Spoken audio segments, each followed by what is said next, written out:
All right, it's time. We're here, friends. Welcome, welcome. It's Abdallah here, as usual, with our Nintendo Direct live reactions. If you guys are watching this after the fact and not live, you can take a look at the chapters on the bottom of the screen over here and skip ahead just about an hour when the presentation starts. We're going to be spending the first hour talking with the live chat, and then, of course, doing the predictions over there. We'll do a bingo card and all the other fun stuff. After about an hour of predictions, we're going to go into the actual Nintendo Direct. It's going to be an hour long, like literally 60 minutes of Nintendo Switch news and everything like that. That is one of the biggest Nintendo Directs in the history. So it's going to be pretty crazy. And then don't go anywhere, because afterwards we're going to do a play-by-play analysis of hidden details of what we think, our raw, unfiltered thoughts, as we usually do. So stick around to the very end. It's going to be an amazing one. And thank you so much, guys. Thanks for choosing to watch this video here versus watching it on your own, versus not watching it at all, or watching it with another content creator. The fact that you guys chose to watch it and keep it locked in here, it means the world to me. Thank you so much for it. All right, well, let's do it. Okay, okay. Before we get started, expectation leads to disappointment. Okay? That's just something that we always have to blanket statement. You understand it, I understand it, but sometimes we get a little ahead of ourselves. If we go out here with our bingo card wanting X, Y, and Z, and then we don't get it, we get upset. We have a chip on our shoulder. So I'm just going to call it right now. Just keep your expectations super low. Be in the same position as me. Be in the same position as me, where you want to be impressed by whatever Nintendo's cooking behind the scenes or for the first half of the next year, because essentially that's exactly what we're looking at over here.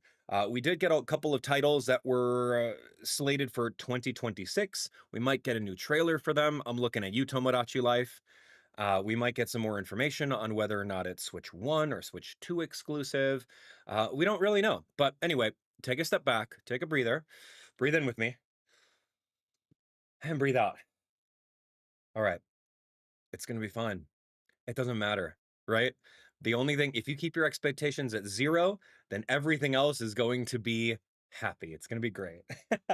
If you come out here like me wearing my Zelda shirt, wanting a brand new Zelda game, and no, I'm not talking about Age of Calamity nonsense, Hyrule Warriors. No, we don't like that. We don't like those games in this household. I want a real new Zelda game. Maybe a 2D HD remake, maybe a 3D remake, like Link's Awakening we had. That's the only thing I want. Or maybe we'll get a Mario game. I don't know. I mean, we did get a Mario game. Donkey Kong Bonanza. Yeah, duh. The entire Mario Odyssey team worked on it. It was copy paste. Oh, I mean, so I guess we don't need a new Mario game, right? Oh, so funny. It's true though. Anyway, so what are we thinking, friends? What are we thinking? We have an hour to chill. How have you been? I've been kind of traveling the world. It's been really crazy. I would say approximately 3 weeks ago, I was over in Germany for Gamescom. I got my hands on Metroid Prime, the new demo. I played so much Kirby Air Riders. What else is there? Oh, Pokemon Z to A. Those are the three main titles over there. I didn't wait in line for Silk Song. Sorry, man. Everyone was going nuts over that. But the game's out. I'm sure people are enjoying it. And maybe we'll play it on the channel within the next coming weeks over here.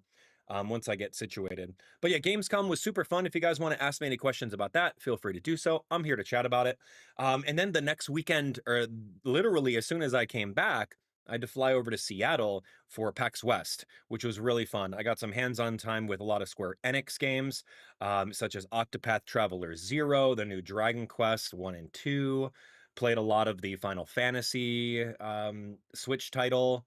And there was one more, Final Fantasy Tactics. I played that in advance. So played a lot of cool things over that way.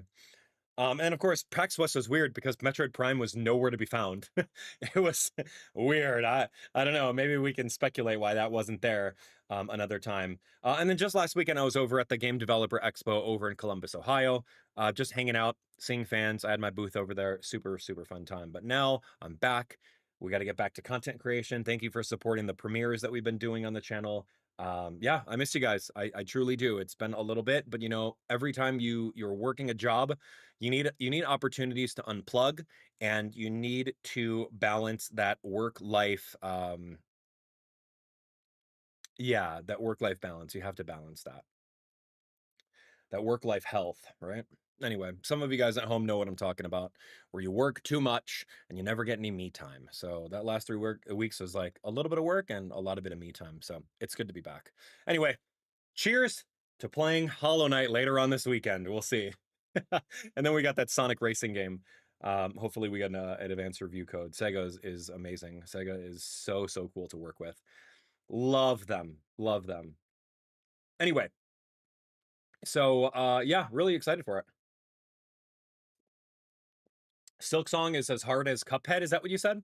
Oh, that's cool. I'm really good at Cuphead. I beat the whole game without taking damage, so like I'm excited for that. Oh man. All right, what else do we got over here? Yeah, let's see. I'm gonna move this. We're gonna move that. Okay, perfect. Do you think we'll get Metroid Prime 2 and 3 remastered? If Nintendo knows what they're doing, that would be the smart thing to do, right? It would be a smart thing to do. They should have been working on that. Dude, like let me okay, hold on. I'm gonna go off on a little tangent here. I didn't make a video on the Metroid Prime demo, Metroid Prime 4 demo from Gamescom yet. I'll make it a little bit later. But little TLDR, it was a cool demo, but I think it was pretty lifeless. It was very lifeless. Hey, Mr. McGillicuddy. Good luck with Hollow Knight. It's gonna be a test of your reflexes. Yo, Mr. McGillicuddy, dude, you know me. You know there's no game I can't beat, dude. I'm gonna have fun with that, but thank you. Anyway, thank you for the super chat. And if you guys want to drop a super chat, feel free. It supports the channel, and we'll be putting your super chatted predictions on our bingo card a little bit later. But let me get back to Metroid Prime 4. Metroid Prime 4, dude, I played all the Metroid Prime games. So like I'm a competent judge when it comes to that. And I also understand that the times that we live in. The times that we live in where, you know, game development can have teams of hundreds of people. And right now the industry standard is voice acting. You know, some companies do above and beyond with mocap suits, with lip flaps for talking on their cutscenes and everything like that. Like that's and then, of course, obviously 1080p 60. 4K is slowly becoming the standard, but it's not quite there yet for everything. Nintendo's always been behind on the times when it comes to those things. With voice acting, lip flaps, any mocap stuff, or even 1080p 60, right? Nintendo's been behind on the times. Metroid Prime has been announced like over 6 years ago. So they had 6 years of development. And when you're going to make a splash, to the public for the very first time, you'd think that their demo would be amazing, jaw-dropping, cinematics, really into the story, really into showing me a sample of what you've been working on for literally over 6 years. That was not the case with this one. It was cool to play as Samus again. I didn't mind that. I think it was great just jumping into the suit, but like there were a lot of things that were missing from the demo. One, voice acting was there, but there was no human element. And yeah, I get it. I hear you at home. Metroid Prime, it's all about Samus in the suit and space marines and aliens. There's really nothing human about that. Not really. I mean, Samus is a human female, blonde hair. We've seen her in Smash Bros. We've seen her in Metroid Prime Other M or Metroid Other M. But there was nothing like that. No veer into the spacesuit with like a little bit of a reflection where you look through the glass and you could see her. Nothing like that. And all of the voice acting was just like kind of overlaid with text on the bottom. You know, something like something that N64 would do or GameCube would do with like no lip flaps of moving. And so that was pretty rough for me. It was just like space marines wearing helmets, and oh yeah, convenient. I don't have to work on lip flaps for any of the characters if they're wearing a helmet. So that's less work for me. Let's just put everyone in helmets and then do voice acting directly over that. And I think that that's a cop out. I think that that's a big cop out. I think with Metroid Prime, like you have to integrate a little bit of both of that. There's got to be some sort of, if you think of Metroid Other M, cutscenes only. I know people hate that game, but Metroid Other M had really good cutscenes that I sat and watched after I beat the game because I loved it. But there wasn't that human element, and I think that that was kind of sad. The gameplay was okay, played exactly like another Metroid Prime game. The motion controls, they they set you up with half Joy-Con over here, and then they had you set up on the desk with a mouse pad with the gnarly Nintendo Switch 2 mouse controls. And that was gross, dude. I'm telling you right now, I never was forced to play with that with the mouse controls, the new gimmick of a Nintendo Switch 2 ever. It was utter garbage. I hated it so much that I turned over to the demo guy and I'm like, bro, like tell me I could flip this over and play with an actual controller. And he's like, oh, I don't know, man. You beat the demo and we'll try it. And I'm like, dude, really? So like I've got big hands, man. And that Joy-Con controller, like making my hand go like this and like the ergonomics of like bending your wrist for long periods of time like this is terrible. You needed to use the ZR and ZL buttons for it, but then you also needed to reach over to X to throw missiles. And I'm like, dude, we can't throw missiles with X because now my thumb has to like my thumb has to like reach up to the X and do it. It was atrocious. The aiming was fine, right? It was exactly like aiming on a computer, like a mouse cursor. Great sensitivity. But like I'm not gonna play that game with the mouse controls at all. No way. I'm just gonna take the controller and do that. But the demo was okay. Um, so the game was, I don't know, it was just underwhelming. The demo was very underwhelming. You went through, you shot a couple enemies, shot a couple space pirates, then you fought this like pseudo boss at the end. Yeah, it was okay. It wasn't that great. For 6 years in the making, I wanted to be blown away. Now, a game that I did get blown away with was Pragmata from Capcom. Oh my gosh, man. That is a game. Dude, Pragmata demo versus the Metroid Prime 4 demo, night and day. Capcom takes care with their IP. There's a brand new IP. They're not resting on their laurels. So if you didn't already, look up the trailer on PS5 for Pragmata on Capcom. Look that up. It was amazing. It showed storyline, it showed voice acting, it showed faces with lip flaps. It showed cutscene, it showed dialogue, it showed amazing gameplay. The demo was like 30 minutes long. It was a shot. It was like a home run, and I don't say that lightly. And this is the grass being greener on the other side, man. Like we do a lot of Nintendo here, but like Capcom invited me over to their booth to play their games, and yeah, I played the new Resident Evil 9, which scared scared me very much. I played Onimusha, and then I also played the Pragmata demo, which is a brand new IP out of nowhere. So that was like my game of show, and it was my game of show at PAX West as well. Nothing beat that for me. No Kirby Air Riders, no Metroid Prime, nothing, dude. Zeta didn't even beat it, because Zeta is just more or less the same thing, but with Yokai Watch 4 elements. Anyway, look up that game; it was great. So yeah, that's my thoughts on Metroid Prime 4. I just really hope that there's a reason why they didn't bring it to PAX West. Either it got bad press from the people that played it, or the team was just they didn't have enough space to have people sit down and play on like a mouse and Joy-Con. They didn't have space for that. But you just play like this. It's fine. But no, the gimmick is that we need the space for it. Let's just not do it. I don't know. Maybe the devs are embarrassed about how sad the demo was. I don't know. It's just really crazy, friends. It's just really crazy. And I'm just genuinely curious of how many guys are like exclusive Nintendo players and how many guys dabble into other systems and other platforms, right? Like how many guys do that? Give me a show of hands. Hands up if you're Nintendo exclusive. Give me a smiley face if you dabble into other systems and you like actually play the field. That's what I've been doing more recently, right? More recently, I've been finding time to play things on PlayStation 5, right? We played through Monster Hunter Wilds. I played through Expedition 33, literally the best game I've touched in probably like 5 years with anything Nintendo's put out. And it's been really cool seeing that the grass is greener on the other side. And then it gives you a little bit better perspective of how Nintendo really just relies on nostalgia and they just rely on their IPs to carry them, where a certain amount of care and a certain amount of polish and a certain amount of, I don't know, gameplay mechanics and just overall structure is just not there in the games right now. I feel that Nintendo is in a weird spot where they're just rushing stuff out. They're rushing out Nintendo Switch 2. They're forcing everyone to buy it. I mean, Mario Kart World is an exact product of rushing something out, right? We saw that game. It wasn't anything special. People dropped that game hard after like 2 weeks. I know I did. I haven't touched it since. And then Donkey Kong Bonanza, like, what were they thinking?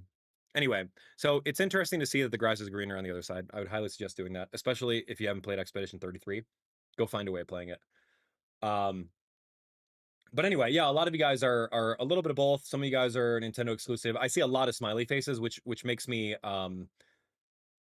which makes me really happy to see. So when I say a word or a game like Expedition 33, I hope it doesn't fall on deaf ears, man. Like, I'm telling you right now, dude, that game is a masterpiece, and it sets the standard for everything in the future for Nintendo. Those of you guys that haven't played it, it's a turn-based RPG, very similar to Mario RPG with timed attacks and turn-based battles, but it has a little bit of a mature storyline. And the storyline is amazing every step of the way. It's divided up into 3 chapters or 3 acts, and there's so much replayability, so much customization with the characters. The graphics are amazing. They literally had mocap suits for all their voice actors. It's yeah, it's stunning, and it's only $50. That's the crazy thing about it. So yeah, highly suggest playing that. A lot of people are touting the words Game of the Year for that title. Which I haven't played every game, so I'm not a competent judge. I can't say that it's Game of the Year, but I can tell you that it's one of the best games I've played in the last 5 years for sure, if not the best. And then people use people put Donkey Kong Bonanza and Expedition 33 in the same sentence when they're talking about Game of the Year, and it's laughable. It's a laughable. As someone who's beaten both of them 100%, like that, there's no comparison. It's really not. I don't know how people do that, dude. Oh man. Okay. Let's talk about Nintendo predictions over here. I can talk all day. I can talk all day about my thoughts on Nintendo and their future, and just unplug thoughts, man. You know me. I'm not a shill. I'm not a sycophant. I'm gonna call out things that I see, and that's a healthy discussion. We should be doing that, because if we notice laziness on development side, if we notice crazy overreach practices like Nintendo patenting the concept of throwing an object and a character coming out of the object um to attack another character, and if there's not another character there, then you throw the object, the character should come out and should wander behind you. They patented that idea recently in order to protect them from anyone copying their Z to A mechanics, which is really interesting. There's a lot of overreach with Nintendo, but my thought process is keep an open mind, look critically at things, and don't just agree with everything that you're given, right? That's it. And I've been turning into that concept for the last like 5 or 6 years. It's like, you know what? Things are not so hot, right? We didn't Donkey Kong Bonanza was cool, but like it wasn't great. Mario Kart World was cool, but it wasn't great. It was missing so many elements. And then now, what else do we have for Nintendo Switch 2? Pokemon Z to A? I'm sure it's going to be great, right? That's Pokemon doing their thing. That's not Nintendo. That's the Pokemon company copy pasting usually what they all always do, right? So let's talk about our predictions. Where are we at? What do we think? Let's fill up this bingo card, shall we? Da-na-na-na. Now remember, friends, I'm gonna be taking I'll be taking some of your suggestions that I read in the chat. Some of them are going to be wild and crazy. Some of them are going to be a little bit more down to earth. Whatever you're feeling, right? Whatever you're feeling for this. So let's do it. Yeah, I got my bingo card right over here. It's bingo time. Let's talk about it. Let's talk about it. What are we thinking? Now, what I usually do is I reserve the top spaces. Let me see. I reserve the top spaces for things that are realistic. Okay. And then as we go from top left, it's realistic into swag, silly, wild A guesses all the way in the lower right. Okay. That's what we usually do. And then if I see something in the comments over here, I'll just grab it and I'll put it where I think the feasibility is from top left to bottom right. So let's do it. Let's do it. Let's take a look. Good to see you guys. Thanks so much for coming. I see a comment. Donkey Kong Bananza looks definitely interested. Not worth buying a Nintendo Switch 2 for, I'll tell you that much. But remember, Nintendo Switch 2 is an investment into Nintendo's future, and you have to understand that. Right now, it is not worth buying a Nintendo Switch 2 for any rhyme or reason. Save your $500 until there's a game or games that are really, really exciting for you. Pokemon Z to A, I would argue that most likely at that time it's a good time to buy a Nintendo Switch. But of course, their Z to A bundle is really cool. I don't know if you guys saw it. I don't know if you guys saw it on Nintendo's website, man. The Pokemon Z to A bundle with the Nintendo Switch 2, amazing, mind blowing. All right, let's talk. Let's talk. Thank you for the Prime subs, by the way, Krista and Angel Without Wings. You guys are great. Oof, man. Oh, Splatoon Raiders news. Oh, that's good. That's really good. Okay, I'm gonna put that as very feasible because where is that game? Where the heck is Splatoon Raiders, man? What, that just like shadow dropped out of nowhere? Splatoon Raiders, Nintendo Switch 2 games. Let's see. Release date TBD. Okay. Yeah, let's talk about Splatoon Raiders. I'm not really sure what this is. I don't know. It's a spin-off game. And I'm into spin-off games. I loved Side Order. I loved Octo Expansion. I love that. Yeah, I would back this. I would back this in saying that it is definitely a possibility. We might get a release date for it. Not 2025. No way, man. 2025 is already too packed. It's already way too packed. So no, I think it's going to be sometime in 2026, maybe first half, second half. That would be really awesome. What are we thinking, man? What do we think? I'm reading some things over here in chat. Possible Wii game library. They did that for the GameCube. West Chimp Gaming, dude. You would think. Listen to me. Listen to me. Nintendo is sitting on an entire vault, an entire treasure trove of games that consumers like myself will buy. Consumers like you will absolutely buy. They have an entire generation of IPs. Yes, it's going to cost legal licensing and a whole bunch of costs and development time in order to get those formulated onto the Nintendo Switch 2. It'll take time, but once that is done, you just literally port that stuff over and it'll print money. Why didn't the Nintendo Switch 2 give us a virtual console like the Wii U had? Dude, bro, Wii U, straight up, better than the Nintendo Switch 2. I'm calling it. I'm calling it, man. Wii U is better than Nintendo Switch 2. If you look at the Nintendo Switch 2's exclusive library, comparing it to what the Nintendo Wii U did, absolutely is better. Way better, dude. Because you have access to the Nintendo Switch eShop back when it wasn't shut down. Why don't we have that? I'll gladly buy Mario 64 for the 5th time, right? I'll gladly do that. Why don't we have that, man? It's so ridiculous. But yo, here we go. Hey, man, we got GameCube on Nintendo Switch Online with like 3 titles. Watch out. Watch out. Money, please. Money, please. Give us your money. Give us your money so that you can play 3 Nintendo GameCube titles. Are there 4? Oh, I'm sorry. Are there any good games on there? F-Zero, Soul Calibur. Okay. Where's Mario Sunshine? Where's Super Smash Bros. Melee? Where are the Mario Party games? Forget it, man. Forget it. Anyway, let's do it. Well, actually, dude, like Wii U's presentation was very confusing, and Switch 2's was underwhelming. So I guess put those in the same. I call that a tie. We remember back in the day, we didn't know what a Wii U was. We didn't know it was a new Sept-top box.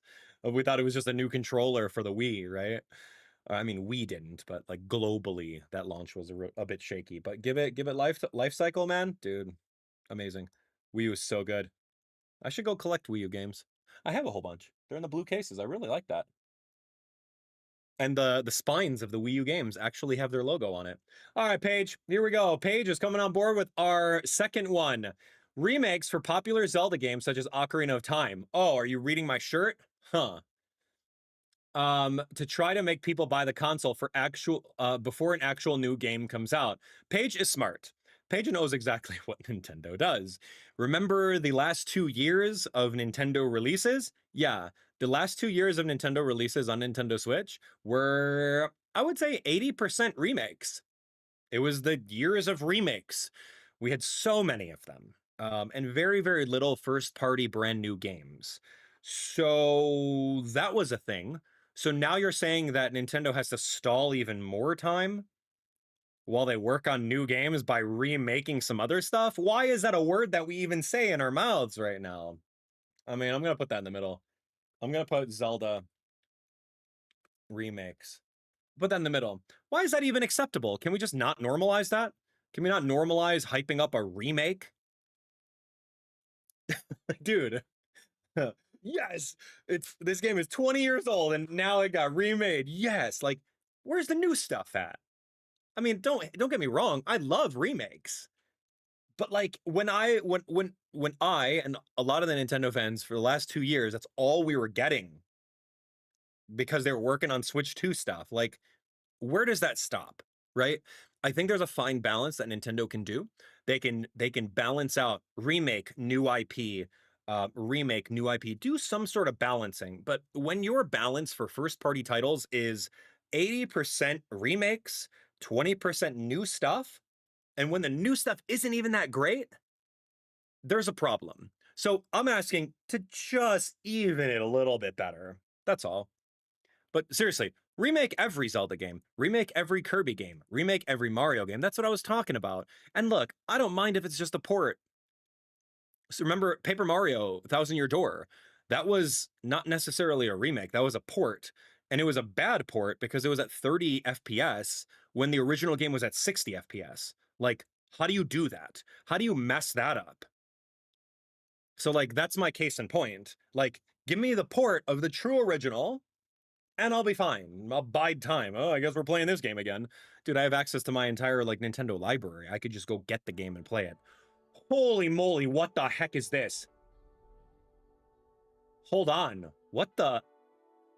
Okay, I guess. Yeah, they got some presentation music going on over here. Well, at least we have some music in the background. All right, that's great.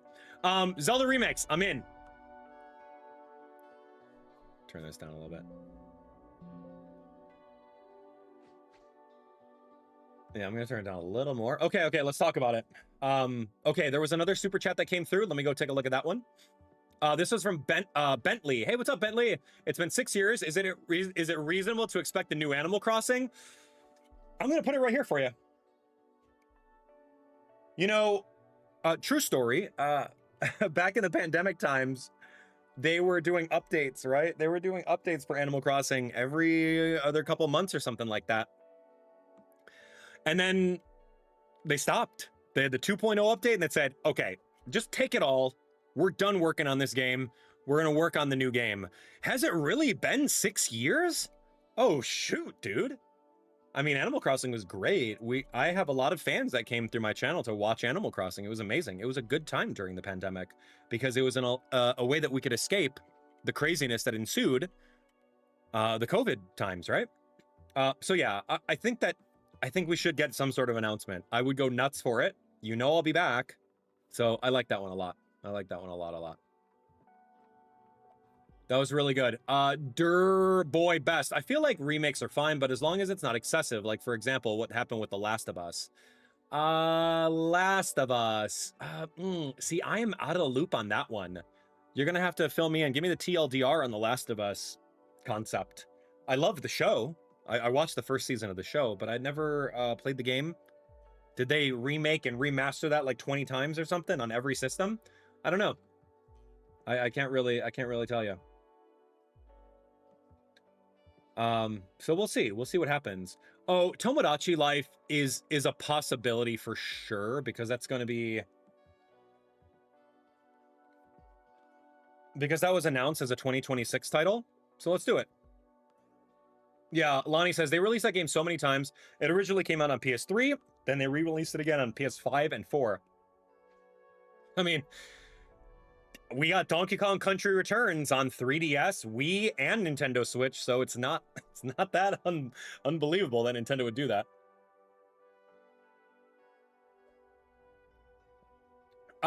Let's talk about Mario Anniversary. It's Mario's 40th anniversary, right? Am I right with that? 40th anniversary? Something like that. So I'm gonna go out on a limb saying Mario Anniversary could totally be a thing. I don't really have a game of what they're going to do. Here's a re-release of the All-Stars. Remember? Laughable. Remember Mario All-Stars that had 64 Sunshine and Mario Galaxy? That was a limited production? That's so laughable. Everyone's like, why is this a limited production? These games are old. But hey, that's what they did. They do manufactured scarcity. Like, that's a thing. Nintendo Switch 2 is literally confirmed manufactured scarcity. Why? Why did you do that? So now if you're looking for a copy of Super Mario 3D All-Stars, like, it's over $100 when that's a $50 game. Ridiculous. So what are they gonna do? Here's another limited drop of a physical game. Like, that's so... Oh my gosh. No, don't... If you bought that game, awesome. It's worth $100 now. So hey, man, I'll give you 60 for it. How about that? Oh my gosh, man. Oh, dude, Luigi's Mansion would be so cool, Bailey. Oh, shoot. You rock. Hope you got the games. All the best, bro. Smiley face. No, you rock wherever you are in the world. Thank you so much. T over here. Yo, the Vidiots. I'm betting the Mario movie news. We had those leaks the last few days or so could be there. Yeah, I'll put Mario movie on here. People are saying it's going to be called Mario Galaxy. I don't know. Some people leaked a picture of like some Old Spice deodorant. Yeah, right. Yeah, right, man. I mean, that's still cool. I'm totally down for it. I love the Mario movie. But dude, people leaking things for the sake of leaking things, like, get out. I would never do that. People are so bad. Monster Hunter Stories 3, I'll put that on there. Yeah. Capcom wants to show off what they're working on. Great. Oh, text-to-speech, yeah, that's fine. I don't know how to turn that off. I hope. A lot of people are talking Zelda movie. Do we, I mean, it could be. I'll throw that over here. I'll put some Zelda movie. Like, you know, Miyamoto likes to come on in and just talk about stuff. Or maybe this is Aonuma-san. I don't know if Aonuma's going to do it. He better be involved in the Zelda movie. I swear if he's not. Let's see. You think there's going to be a new Xenoblade game, friends? Literally, I kid you not. I've been playing Xenoblade 1 Definitive Edition for the past week. And it's been so fun. I'm on the last chapter right now. I was going to stay up last night and beat it, but I'm like, no, I need some sleep because I got to wake up for this. Yeah, so Xenoblade is actually really fun. I'm not going to 100% it. I don't have 300 hours. Oh my gosh. Hi, boy. Hi, boy. Boy. Boy. Come here. Come here, Howl. Howl, boy. Boy. Come on. Come on, let's say hi. Oh, good job. You hit your head. I'm sorry. I'm sorry you hit your head. Everyone say hi to Howl. Hi, Howl, boy. Hi, Howl, boy. I got your treat. I'll put your treat right here. Enjoy.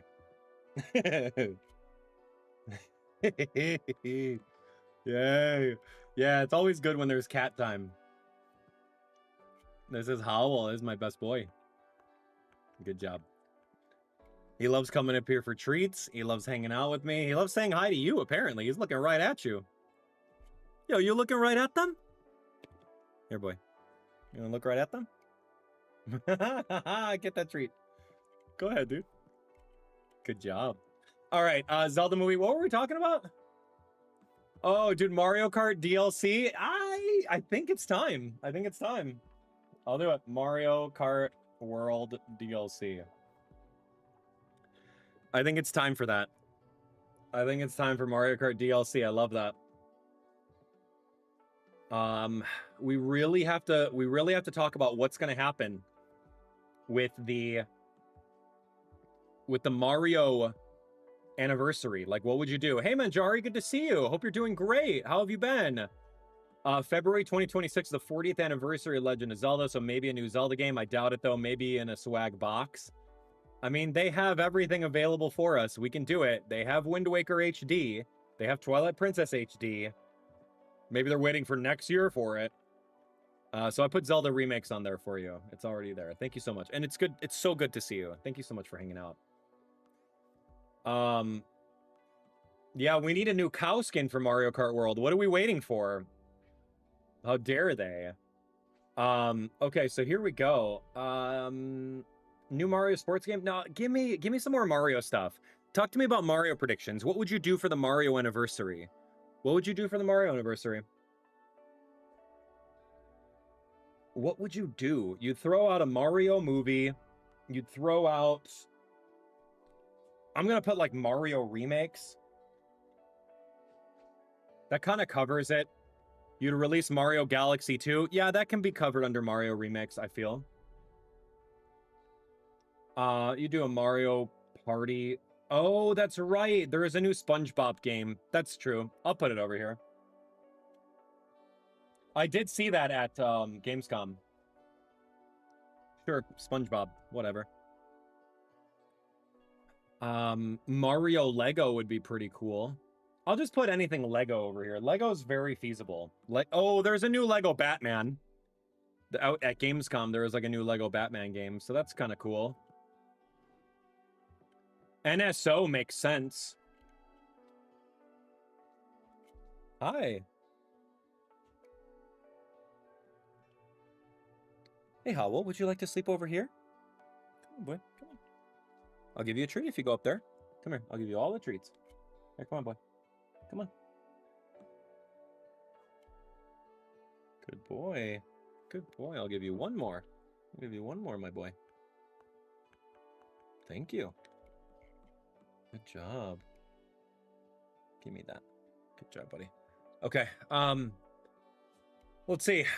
Okay, buddy. Come on, man. I just put you on your little seat, boy. Oh, don't drink my coffee. Let's see. Dude, Nintendo DS and 3DS on Nintendo Switch Online. Before Nintendo Wii? No way, you're crazy. You're crazy. Something Fire Emblem. I'll put Fire Emblem on there. Why not?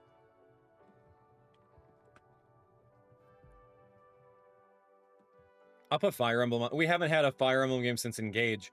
Ooh. Hi. Hi, you baby boy. You guys don't see this love. You guys don't see this love right now. Here, let me go full screen. Do I have... Oh, give me webcam? Yeah, here we go. This is way better. Yeah, you get to see the majesty. The majesty over here. Hello, my child. More Sonic Racing news. Ooh, that's right. Yeah, I like Sonic Racing. I'll put Sonic Racing on there. Vidiot says, more Sonic Racing news. I played the network test. Yeah, still saying it's looking better than Mario Kart World. Dude, I streamed it at Gamescom. I literally streamed it at Gamescom. It is like 5 times better than Mario Kart World. But it's lacking like story mode, which I don't know why, but like, why don't we... Can we just normalize racing games with story modes like Diddy Kong Racing? Why? Why do you skip out on it? Why is a story mode such an afterthought? Hey, boy. Why is a story mode such an afterthought on racing games these days? Like, I want to go race against a giant octopus in a lake. I want to go race against a giant pig on a rocket. Or a triceratops up a spiral mountain. Why is that hard? You have so many IPs that you can do that with. The last Nintendo game that did that, what? Mario Kart DS, where they had a mission mode? Get out. Oh, yeah, we got the Square Enix games. That's right. We got a Dragon Quest. We got Octopath. We got an Octopath. What else? Dude, I wish we had Pragmata. I would waste, if a genie came up to me right now and gave me 3 wishes, I would use one of them on Pragmata for Nintendo Switch 2. Just for all of you guys. Just for all of you guys that are Nintendo Switch exclusive owners. Oh my gosh, what's up, man? Oh yeah, sorry, we're looking at this screen. We're gonna change scenes over here. This is just cat time. Howell just wanted to be, he wanted some screen time. He missed you guys. Yo, look at those. See, he has spots and stripes. You have spots and stripes, don't you, boy? Don't you? Yeah, you got spots and stripes, boy, huh? Yoshi's Woolly World? Yeah, right. I mean, they could remake it. They could remake it for Nintendo Switch too. Hello. One of the things that Howell does is he loves to bow his head down. And when he does that, he expects you to give him a kiss on the forehead. He's so cute. Yeah, you love forehead kisses. I've never had a cat do that before. He's very expectant because I give him all the forehead kisses. Hey, what's up, Grisama? Howell wants a game for him. What kind of game would Howell want? What kind of game would you play, boy? I know. You're doing happy feet. You know, you think I'm talking to you? Yeah. With all the talking, cats usually, when you're like talking to people on the phone or something like that and you own cats, they think you're talking to them. So whenever I'm streaming, he thinks I'm talking to him. So that's why I like hanging out. Anyway, it's good. Nintendo cats and dogs, right? Hi. Hi, little guy. I know. This cat missed me so much while I was gone. Oh my gosh. He was cuddling with me while I was playing Xenoblade yesterday. He was literally on me the entire time, just sleeping on me. Taking a nap. And I said, okay, fine. I don't have to do any work. Okay, fine. I won't stream, Howell. I'll just hang out here and play Xenoblade on the couch with you. WarioWare? Sure, I'll throw it on there. Who cares about WarioWare? Oh, with the new Nintendo Switch gimmick controls? Gross. Nasty. You think I want a WarioWare game that's gonna force me to switch the Joy-Con controller into a mouse and do stupid stuff with it? No, I don't. But I'll put it on there for you. Dude, nobody cares about WarioWare games. Why? All right, man. New Mario Paint? I mean, that would be smart. That'd be very smart. Honestly, a new Mario Paint? Sorry, boy. A new Mario Paint would be really cool. Oh, why did I not say Metroid? Mario remakes, Zelda remakes. Let's move some things around. Why did I not put Metroid Prime 4 on there? I'll put Luigi's Mansion elsewhere.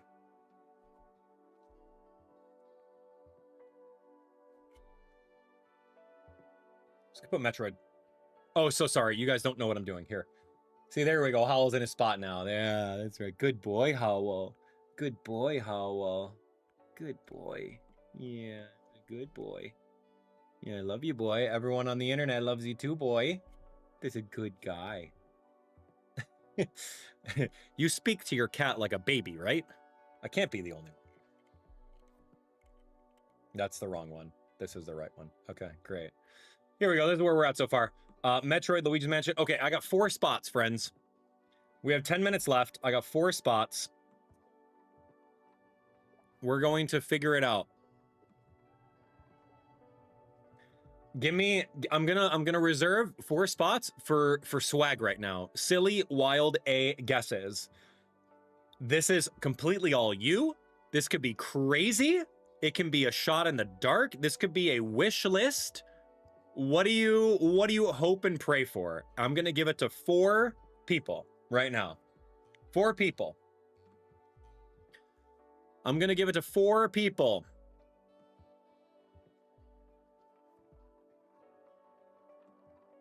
What are we thinking, man? Ooh, Star Fox would be cool.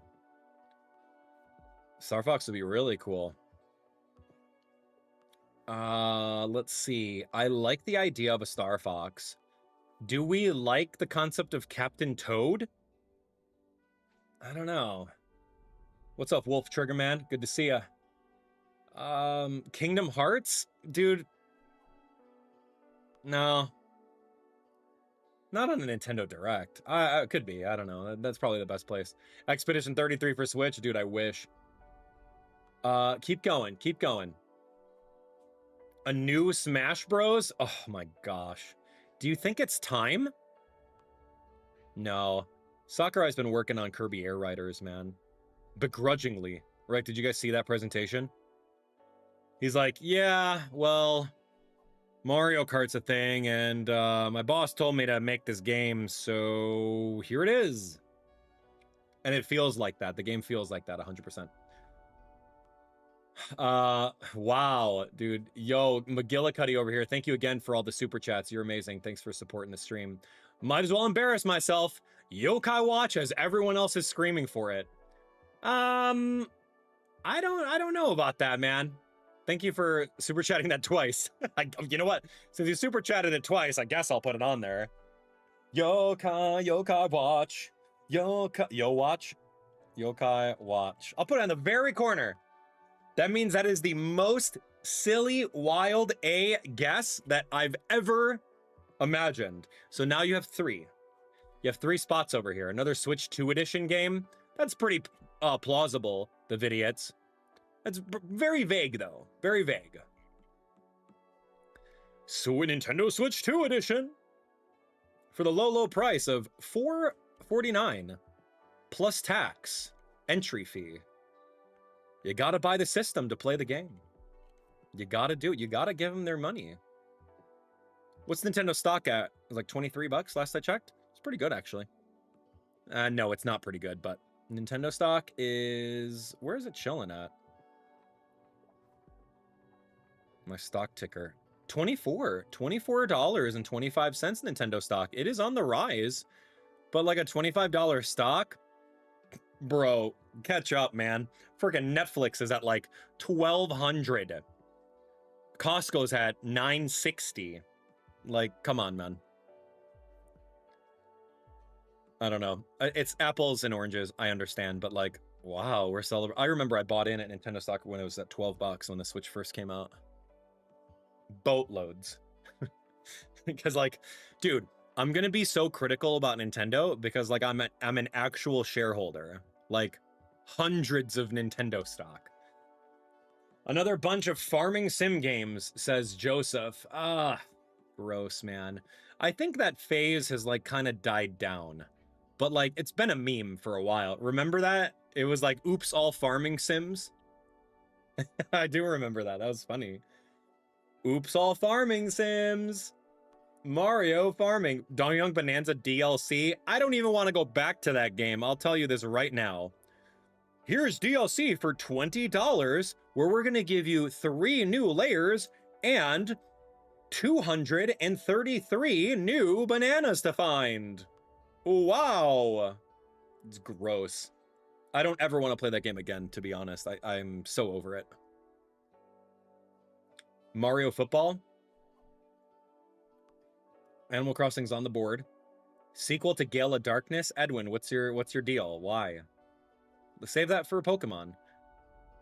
I don't know. We could get some Zeta. Do we care? Dude, Pokemon's running their own thing. It's kind of weird. Nintendo owns a little bit of Pokemon. Game Freak and Creatures Inc. own the rest of Pokemon. So sometimes they throw some Pokemon information on Nintendo Directs, and sometimes they save it for Pokemon Presents, you know? What they should do is a Pokemon Presents, like Zeta A Spotlight or Nintendo Direct Zeta A Spotlight. They should do that. Wario 3D. Ooh, we haven't had a Wario 3D game since what? That Wario game on GameCube? Wario Land? Yo, Wilbert, I don't know about that. That's a tough call. Hades 2 will most likely be in here because Hades 2 was over at PAX West. Great. Is Hades 2 ready for its release yet? I played through the whole game in open beta on my Steam Deck. It was really fun. I loved it. Yeah, I don't know. What do we think about Elden Ring? I heard Elden Ring is atrocious as far as performance goes. It's laughable. I love every second of it. When I heard the news, that it was at Gamescom and people were playing the handheld version of it, and they were saying, this is gross. I was laughing because their biggest thing was like, oh my gosh, Nintendo Switch 2 is so powerful, it can play Elden Ring. And then now it's like, meh, can it though? My parents are shareholders of Costco. I have some Tesla and Amazon. It's a good way to make money, but there are risks there. I don't think there's any risk in investing in Costco. I definitely don't think there is risk in investing in Tesla or Amazon. I have stocks in all three of those for sure. Costco, dude, it's never going away. It's only gonna go higher. It's floating around $1,000 right now. So I would buy in right now while it's at $960 if you can afford it. But of course, you probably spent all your money on a Nintendo Switch too. So love that. Amazon, I think that's around like what, $300 still? I'd love to talk stocks. Yeah, it's $230. It's $230 a stock in Amazon. And then Tesla, dude, I bought in when everyone was boycotting that. It was such a great opportunity to do so. I think I bought in at like 200. Now it's at 368.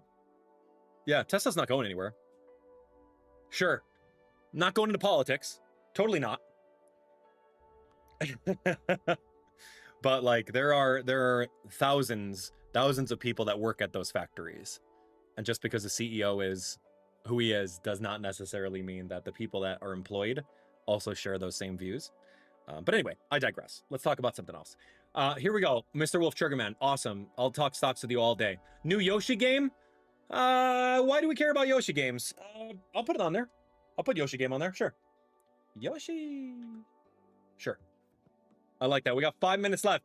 All right, everyone. Fill it in. Fill it in. We have two more. I'm thinking about the Moo Moo cow, man, from Moo Moo Meadows.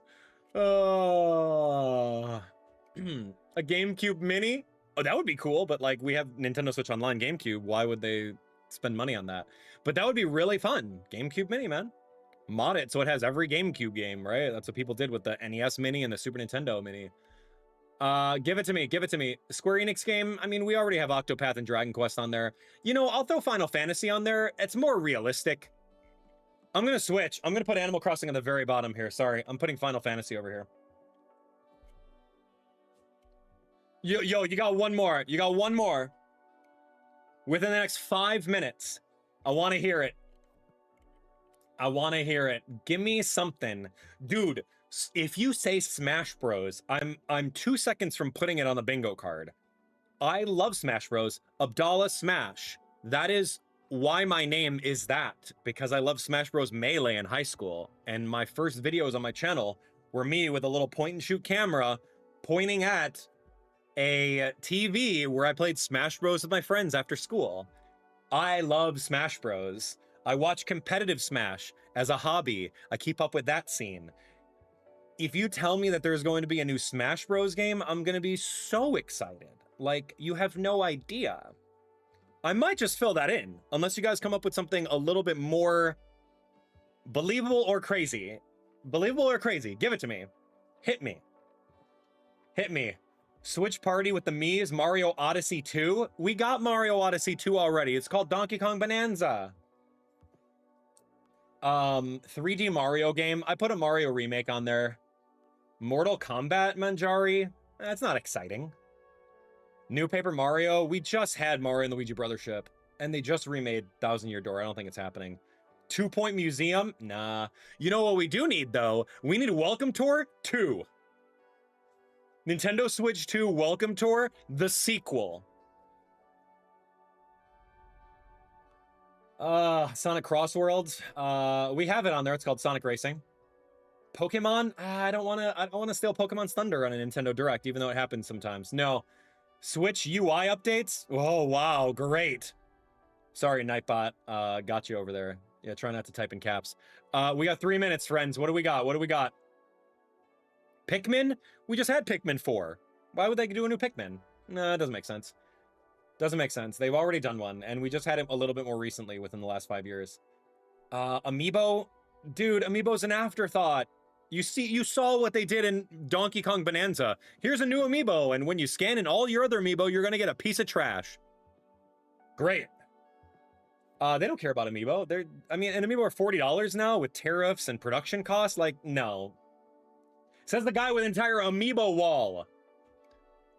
Says the guy with an entire amiibo wall. Shoot, man. I got burnt with amiibo. Next. Fitness game, new Punch-Out. Nah, I don't know, man. You fill it, dude. New Nintendo Switch bundle? Psh, yeah, right. Yeah, it's too early for a Nintendo Switch bundle is what everyone says. Yeah, right. Dude, give it to me. I say they need to produce very cool limited edition Nintendo Switches to get people to buy the unnecessary system. I say this all the time, but look at the Pokemon bundle. They had an opportunity there to decorate the dock with Zygarde and some other cool stuff, but they didn't. Great. Talk to me. ARMS 2? No way. That IP did not do well. Geist? I love that game on GameCube. Hurry, pick one. We have 1 minute. I'm throwing Smash Bros on there. All right, here. That's our bingo card. That's our bingo card. That's it. Luigi's Mansion. Okay. Splatoon Raiders, Mario Anniversary. We're here. It's going to start in a second, okay? That's our bingo card. Take a screenshot, okay? Let's do it. Okay. Wow, we're here. 30 seconds. Oh, shoot, dude. Oh my gosh, we're so in. All right. Remember, it's an hour, friends. Here we are, everyone. It's Abdallah here with the live reactions for Nintendo Direct. This is going to be an hour-long video of reactions. Their presentation is an hour long. So let's jump on into this, shall we? Thanks for watching. Strap in, man. Strap in. What's gonna happen? Oh my gosh, man. I don't know. Okay, here we go. So we did a lot of predictions from Splatoon Raiders to Mario Anniversary stuff, Sonic Racing, new Nintendo Switch Online games, Tomodachi Life, Mario Movie, Monster Hunter Stories, Mario Kart World DLC, Mario Remakes, Final Fantasy, Zelda Remakes, Metroid, Lego, Fire Emblem, Dragon Quest, Octopath, WarioWare. What else did we put on there? Animal Crossing, Smash Bros, Luigi's Mansion. These are all the crazy predictions we're doing, but remember, keep your expectations low. Cool! Mario Anniversary. Oh, this is great, dude. Get the nostalgia right now. Look at all this concept art. This is cute. Is there going to be, like, some sort of 3D All-Stars 2?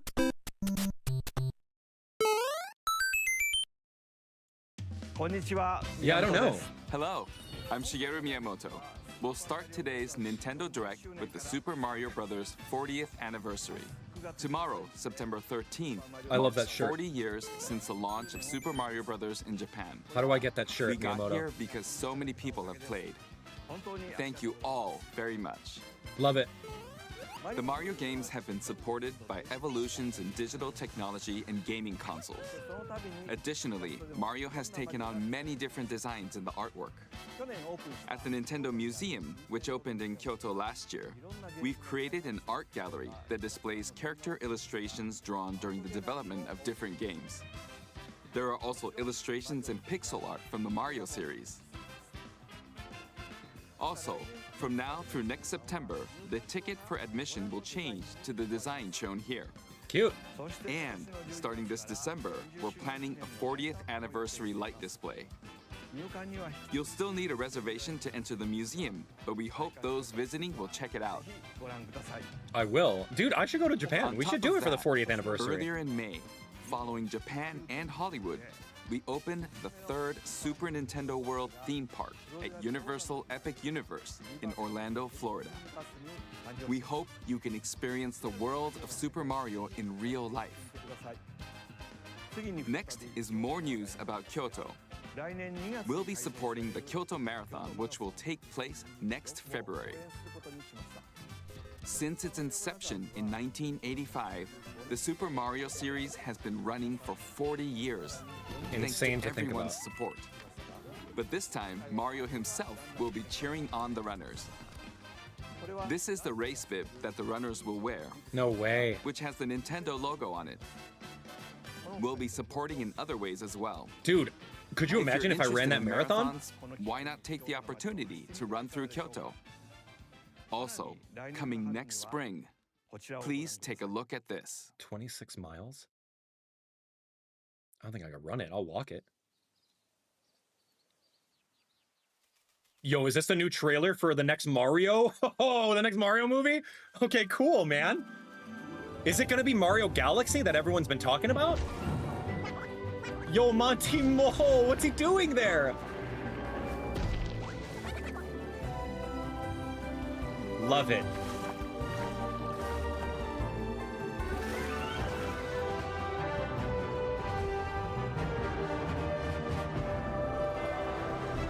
I'm getting chills right now.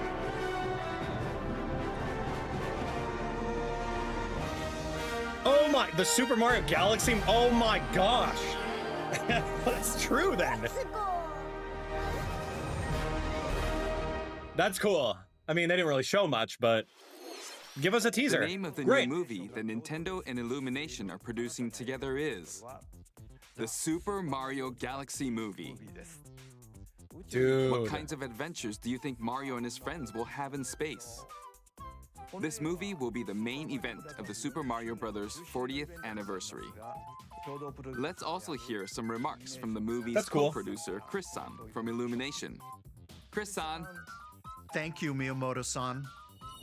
As we celebrate Look at that little Mario's blue Luma. 40th anniversary, it's an opportunity to reflect on the 4 decades of creativity, imagination, and adventure that Mario has brought to life for fans across generations and around the world. From its groundbreaking world building to its iconic characters and unforgettable music, the Super Mario Brothers have left a lasting impact on the very fabric of our culture. All of us at Illumination feel so fortunate to continue our collaboration with Nintendo as we expand the life of Mario in movies. And while the Super Mario Galaxy games are the core inspiration for our story, this next film holds surprises for fans of every Mario era. Our directors, Michael Jelinek and Aaron Horvath, along with the extraordinary team of artists at our studio in Paris, are very busy working to deliver a film that aspires to earn its place in the history we're here to celebrate. Brian Tyler is also returning to compose a score that blends together musical themes from Mario's incredible game heritage.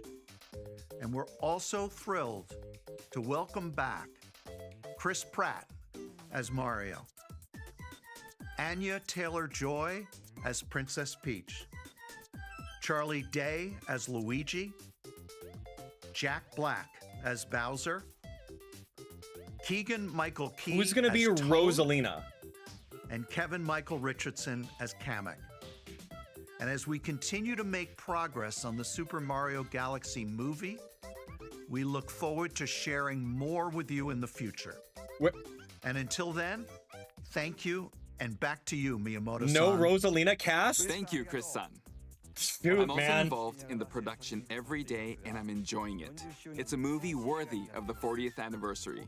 Please wait a little longer for its release. While you're April. waiting, I have something I'd like to show you. Please take a look at Okay, this. here's a game. Here's a game. Give it to me. Okay, this is Nintendo Switch 1. Mario Galaxy 2? What?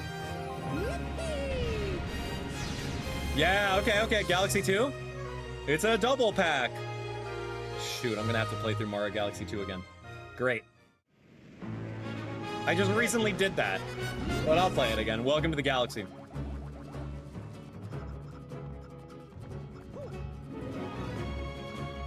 Okay, that's good. I mean, we were kind of all expecting it. This is an old Wii game, by the way. Like, yes, there's hype around it. It's a great game. Mario Galaxy 1, arguably better, but Galaxy 2 introduces a lot of Yoshi physics. Yeah, there was the Bee transformation. I've beaten the game 100% on my channel within the last 5 years, so, like, it'll be cool to replay it again. And it's a great opportunity for those who didn't get a chance to play it growing up. So now it's accessible on Nintendo Switch 1. So that's great. I would be very upset if they said it's on Nintendo Switch 2.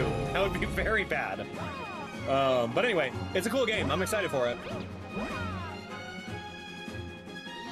But like, would I have liked a Galaxy 3? Yes. Oh man, it's a good game.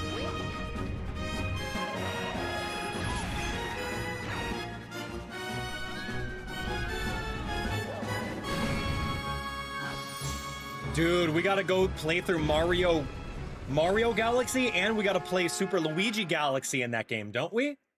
Isn't that a Mario Galaxy 2 thing? I don't remember.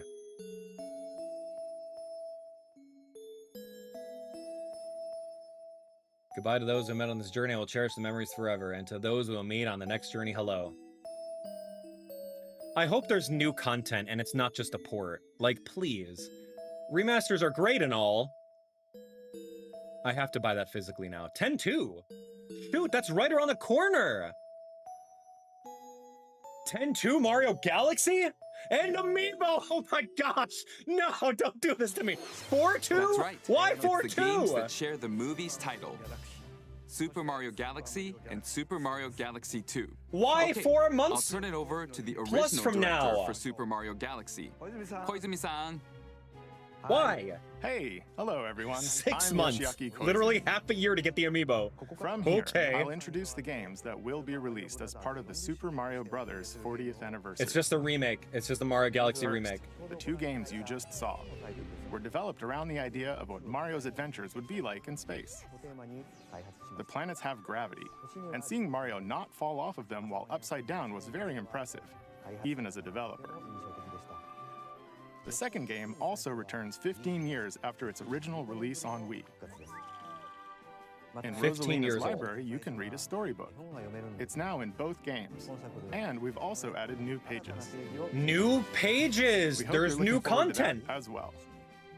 Wow! Our In story addition, begins. the storybook will be available as a real-life product. Oh, that's cute! The new pages I mentioned won't be included, but more details, including the release timing, will be available on the My Nintendo Store website later today. So Why wouldn't you please just put the new check that out. pages in it? But that's cool! Super Mario I want to Galaxy buy that. Plus Super Mario Galaxy 2 will launch on Nintendo Switch, but you can play these games on Nintendo Switch 2. Of course you can, it's backwards compatible. Many other Mario titles are also available on Nintendo Switch, so if there's one you haven't played yet, why not take the opportunity to try it? Yeah, notice how 3D Okay, All-Stars is let's not in introduce that. some other Mario games coming to Nintendo Switch 2. Alright, let's go. Give me the more Mario games, let's do it. This is 2, Nintendo Switch 2. Exclusive. Mario Tennis, oh no. The last Mario Tennis was so bad. The latest entry in the Mario Tennis series is hitting the court on Nintendo Switch 2. Okay, man. Mario Tennis Fever. Fever. Use top spins, slices, Slices and smashes. lobs, and other familiar shots. Tell me Camelot's not working now, on this. You can also slide and use other fancy footwork with new defensive maneuvers. That's not new. That's been in every And- Mario Tennis game. Swing into action with new equipment called Fever Rackets. Keep a rally going to build up your fever gauge. Then unleash a fever shot. Okay. Freeze the court with the Ice Racket. Summon mushrooms that shrink your opponents using the Mini Mushroom Racket. This has all been done in the Or previous Mario duplicate Tennis. yourself with the Shadow Racket. There are 30 Fever Rackets, each with their own abilities. Pair them with 38 playable characters, the most in series history, to find Wow. your own This strategy. is great. Let's see the Whoa, game okay. modes being 38 served up. characters? Wow. A talking flower provides riveting commentary Oh, I love in that. tournament mode. That's cute. That's actually really cute. I love the Aim talking for flower the top from by Wonder. completing different objectives in the Trial Towers mode. play matches with unexpected rules in Mix It Up mode. Waluigi pinball? Even some where you'll experience wonder effects. Oh, In the online modes, choose between casual play with customizable rules in Online Room, or go for glory in ranked matches. You can even gently swing your Joy-Con 2 controller like a racket for a more authentic experience in swing mode. Wow, okay. Plus, after encountering monsters on a remote island, That's what I'm talking Mario about. and friends are transformed into babies, kicking off a series of unexpected events in the game's adventure mode. That's what I'm talking about. With their tennis skills gone, the babies will need to learn how to play and defeat the monsters to return to normal. Now I'm officially sold. Mario Tennis Fever launches on Nintendo Switch 2. Dude, February oh my 12th. gosh. That's so cool. That was Mario Tennis Fever. What? It features familiar tennis gameplay. Okay, But so unique like, to this latest entry low are key, Fever we've shots, played Mario which change Tennis like depending on your racket. 5 times There in the are history of plenty Nintendo, other at modes least. as well, so please look forward So to the it. gimmicks, pass. Next, Story please take a mode, look at yes. this. Okay, what else we got? Mario Wonder? DLC? What'll it be? Wow! What? More multiplayer mayhem is coming to the Flower Kingdom. Don't in charge me for Super it. Mario Brothers Wonder. I already Nintendo own Switch this 2 game. Edition. Plus meet up in Bella Bell Park. Bella Bell Park? What, 2 levels? A large plaza has been discovered in the Flower Kingdom. Bella Bell Park. Here, you can enjoy a variety of attractions that let you team up with or work against friends and family. Let's go over some of the things you can do. Versus? Collect the most coins to win. Cool. Collect coins as you make your way through the course.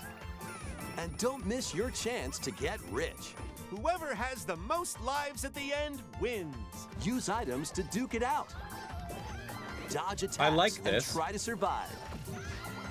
Whoever's it at the end loses. Run and hide and tag. I like those masks from If you're Mario 2. tagged, you're it. And the other players get to transform and hide.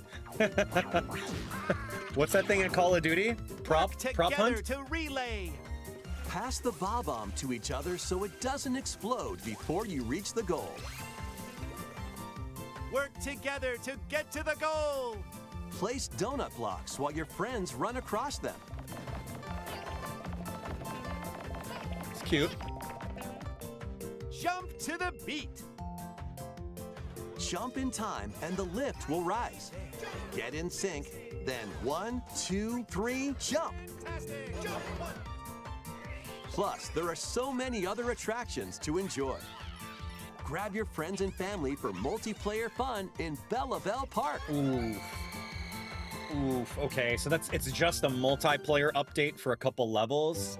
The Nintendo Switch 2 Edition adds other new content as well. Okay, good. Look forward to more on that in the future. Okay, so they're confirmed there are new levels. That's great. Super Mario Brothers Wonder, Nintendo Great. Switch 2 Edition. I'm into Plus, that. Meet Up in Bella Bell Park launches on Nintendo Switch 2 next spring. I'm good with that. So long.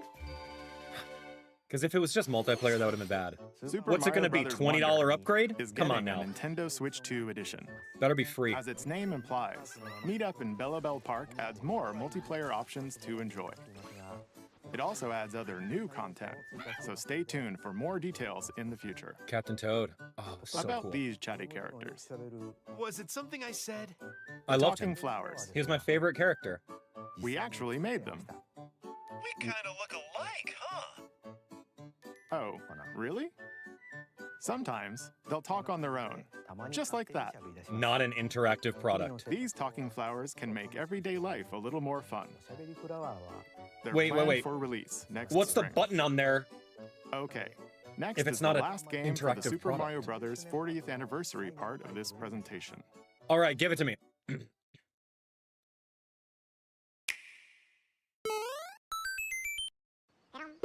Yoshi game? Yoshi story? What is One this? day, on the island where Yoshi and his friends live. A talking book named Mr. E suddenly falls from the sky. Mr. E. It looks like the book has information within its pages about unusual creatures. But it can't actually see what's written down. So Yoshi jumps in to help investigate. Wow, a new Yoshi game. First, let's study this flower-like creature. Oh my gosh, We it's found exactly it like right Yoshi's away. story. It tastes kind of sweet. You can carry this creature on your back. Touch flower buds with it, and they'll bloom. As you wander through the book, you'll make all sorts of discoveries about the creatures you find. And those discoveries will be written down. Hey, we found some dandelions. Touch them, and they'll scatter in the air. Oh no, that creature is stuck. It seems like the dandelions can absorb nutrients. Oh, they can even cause rocks to crack. Thanks to them, we were able to break the rock. It looks like there are still lots of unusual creatures residing within the book. A page-turning adventure awaits.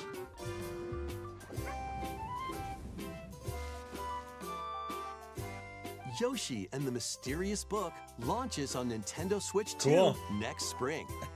I mean, that was unexpected. Definitely like A a new game younger starring demographic Yoshi with is that on the game. way. Yoshi game. The game takes place within a mysterious book. You'll make Interesting. discoveries and encounter all sorts of things as you're exploring. Please stay tuned for future updates. Art style, That's all Very for the interesting. Super Mario Brothers 40th So that's it. anniversary. not too In bad. addition to the games coming in the future, the new movie releases next spring. We hope you enjoy all sorts of adventures with Mario. Okay, we'll now begin our usual Nintendo Direct. First, we'll introduce games launching on Nintendo Switch.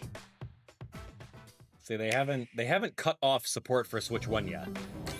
It's time to storm Here's into your Cryptica. Indies B-roll. Strap The in. mesmerizing world of Cryptica awaits in this 2D side-scrolling roguelike adventure. Fight your way through this 80s anime-inspired realm solo or with a friend in couch co-op, where every battle is twice as chaotic and twice as thrilling. Hone your swift swordplay against a variety of foes. Uncover a wide array of unique melee and ranged weapons. Yeah, this game looks and cool. Glide through ever-shifting biomes with graceful, acrobatic moves. With the help of magical creatures called Storm Hearts, you'll gain permanent upgrades to boost your abilities and help you on your Yeah, next this reminds run. me of like a And Metroid in kind of game. couch co-op I'd play mode, it. You can experiment with ability upgrades by combining and sharing power-ups for different playstyles. Storm Lancers launches exclusively on the Nintendo Switch system later today. The wilderness is calling. Oh gosh. Transform a wild island inspired by the Australian Dinkum. outback. In this charming survival life sim, there are plenty of ways to make this wilderness your home. Plant crops, catch fish, gather resources, and plenty more. But don't let your guard down while exploring. Wild creatures What may the- attack, so use your tools, weapons, and So it's like- wits to make it out in one piece. It's like Minecraft, As but you like progress, you can turn this rugged island into a bustling town. Visit shops, enjoy festivals, and talk with visitors. it's like Some of Minecraft them and like might Harvest even decide Moon. to live here. Plus, up to 4 friends can build and explore together in local or online co-op. Dinkum launches as a But timed this console game- exclusive on the Nintendo Switch system November 5th. Isn't this game already out Pre-orders though? And a demo will be available later today on Nintendo eShop. Embark on a colorful adventure. What is this? Save a mysterious planet in the platforming adventure POPUCOM. Team up locally or online in this multiplayer-only game. On this Multiplayer planet, only. color is key. Attack enemies with the same color to defeat them. Each adventurer can only fire 2 colors, so you'll need to swap between them during battle. Timing is critical too. Work together to fire colors at the right time to overcome obstacles. You can also use items like shields cool. to block lasers or drones to create platforms. That's like low-key, that's a cool concept. Powerful bosses can be found at the end of stages. Team up to take them down. Additionally, in party mode, up to 4 pals can take on a variety of challenges together. A colorful co-op adventure awaits in POPUCOM, launching on Nintendo Switch this holiday. A very interesting name, but sure. It's cool concept. Here's Tomodachi Life, okay. Updates on Here, Tomodachi Life. on this small it's island Switch 1. floating in the sea. Confirmed. Are Mii characters, each living their own carefree lives. When is the game coming out? Yeah, when is the game coming out? Let's take a look at what's happening in the Tomodachi Life Living the Dream game. Oh my god. You're in charge of this island. You can create Mii characters of anyone you'd like living here. That's right. Base People them on a love friend, Mii's, man. a family member, or even yourself. Once you've chosen their personality and voice, My name is Anne. your Mii is good to go. I can't wait to start living here. Wow. The Mii characters you create will enjoy their island life however they see fit. Wonder what's up. I'm so hungry. Food Yo, for dangle thought. that white bread. Yum. Enjoy. Oh, interesting. Looks like that hit the spot. This Mii looks bored all by their lonesome. Someone needs a pick-me-up. Yo, just force them to be friends. Leave a charcoal with a Grimby. Oh, blap. They really hit it off, all thanks to this meetup. This is just a small slice of the life here on the island. Stay tuned for more information in the future. Oh my gosh. It's a charming little game. Ah. It's looking better. We interrupt to bring you some breaking news. This just in. Following previous reports of a 2026 release date, Yup. we can now confirm that Tomodachi Life Living the Dream February. launches next spring. Spring? More on this story as it develops. It's not a story. It's still 2026, man. Give me a date, bro. All right, There game was looks breaking cool. news in that trailer. Tomodachi Life Living the Dream will launch next spring. Okay.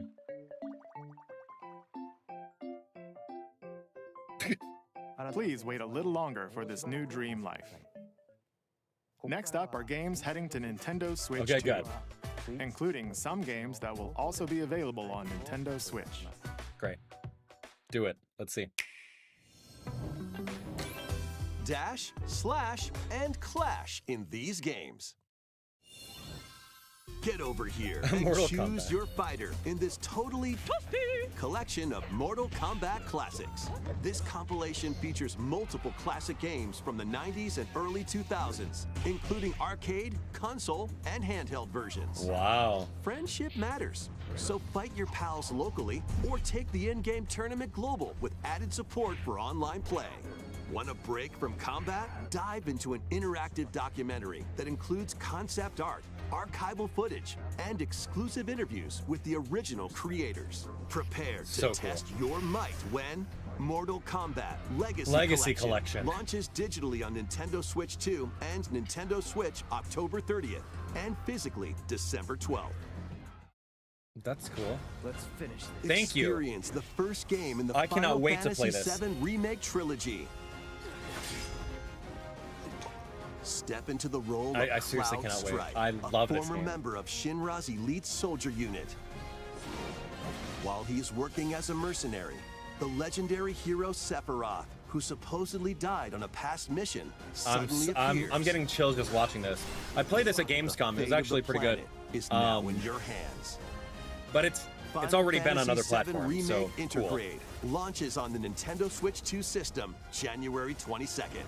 Excellent. Save the world from malicious machines in this action roguelite adventure. Battle foes to rescue robot allies.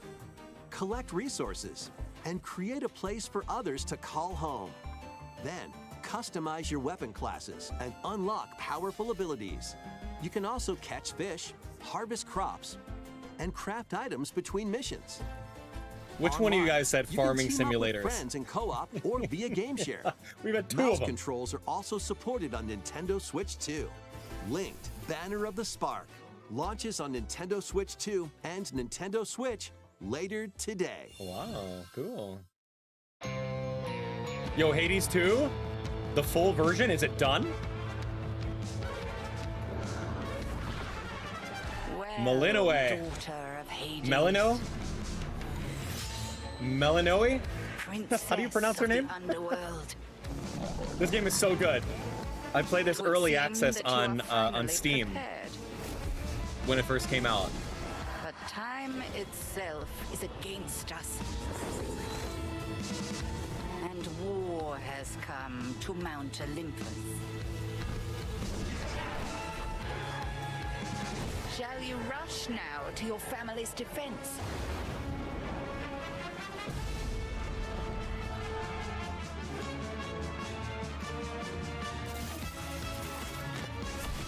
Or shall you strike our enemy in the heart of the underworld?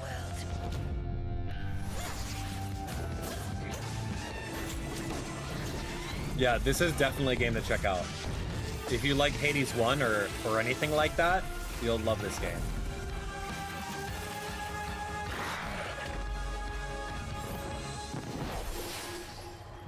Dude, these cutscenes are awesome. Headmistress. I'll do both.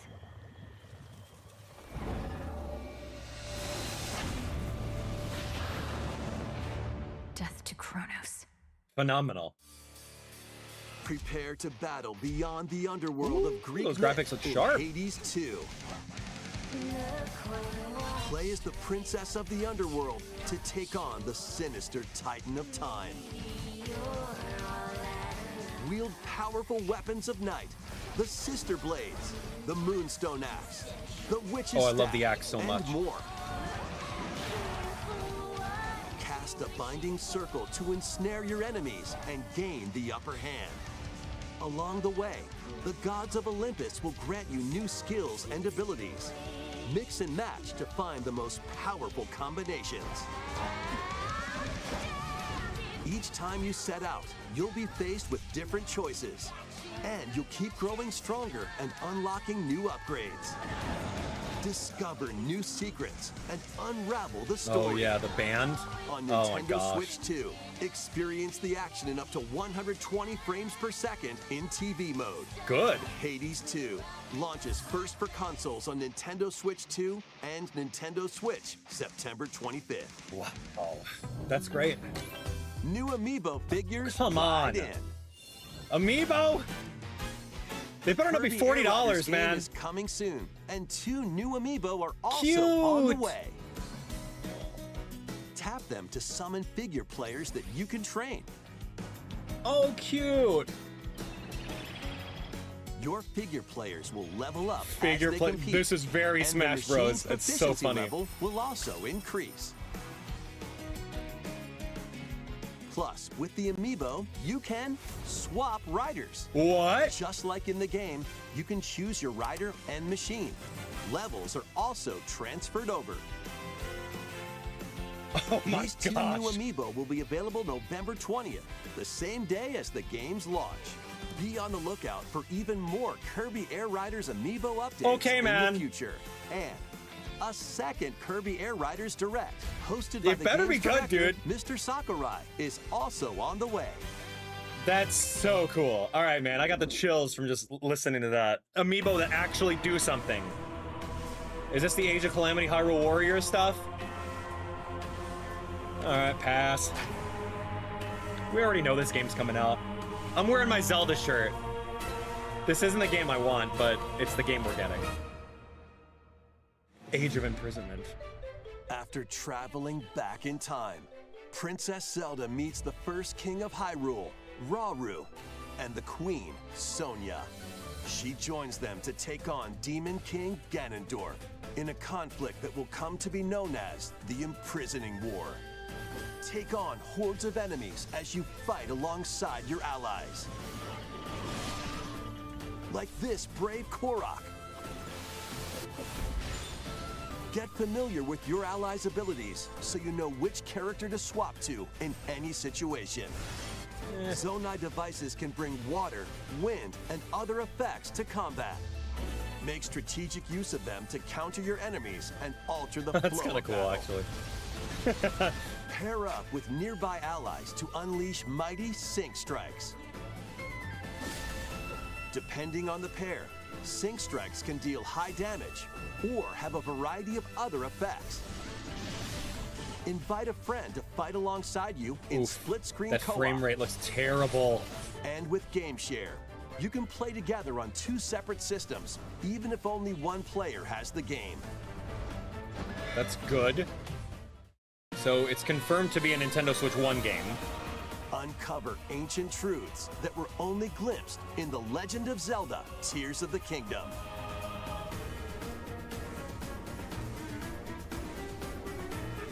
Hyrule Warriors: Age of Imprisonment launches on Nintendo Switch 2 November 6th. Something to play in Pre-orders November. begin later today on Nintendo eShop. Oof, okay, cool. Not the Zelda we wanted, but it's the Zelda we got. What island is this? What is that? Right, that's enough for one day. Time for me to head back to the castle. And remember, not a word about this place to anyone. There's more to the world than this island, and we're going to prove it. Okay, 1, 2, 3! I don't know what this is. Oh, Dragon Quest? What is this? No?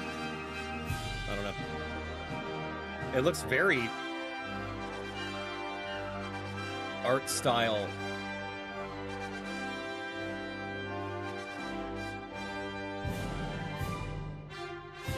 Okay, Dragon Quest. It all began with a spark of curiosity. This is cute. Guided by a mysterious tablet, a group of young heroes embark on a journey to reclaim a lost world. As they venture into the unknown, they'll encounter mighty foes and a myriad of twists and trials. What awaits them beyond it all? I love this.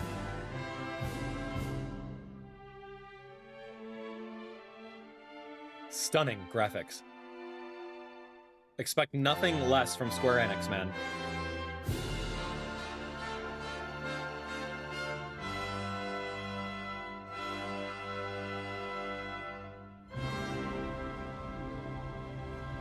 What is this?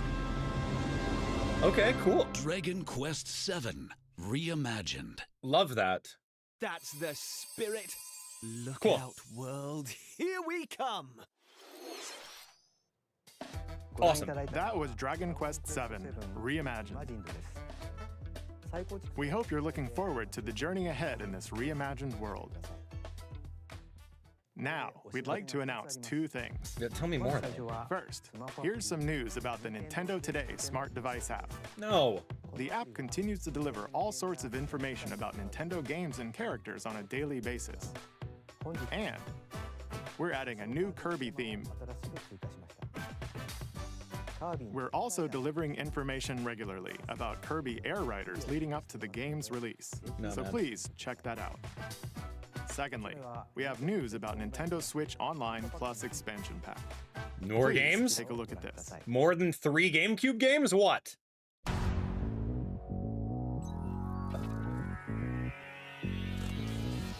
Coming to Nintendo Classics. Virtual Boy? What? Why? Virtual Boy. There's like 12 games.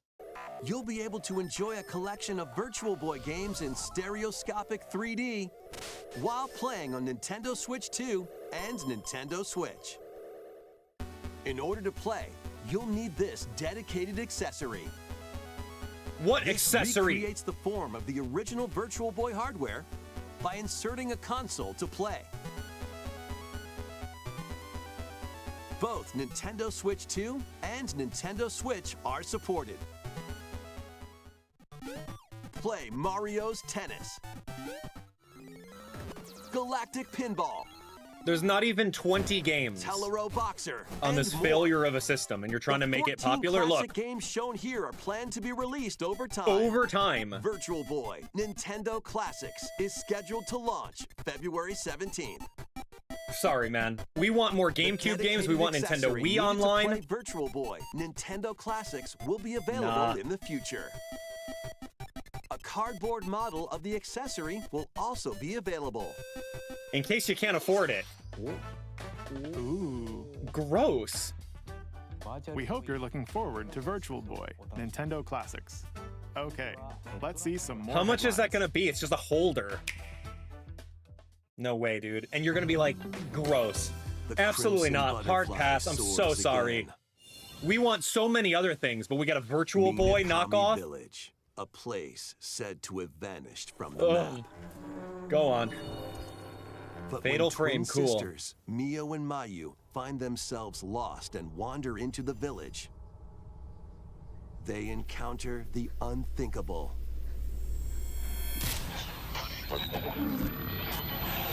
The victims of a past tragedy.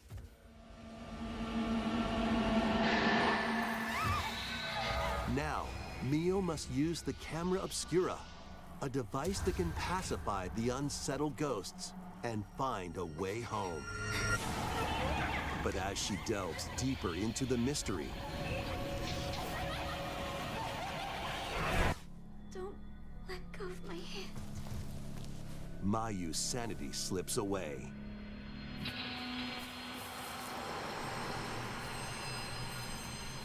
Where will the Crimson Butterfly lead them?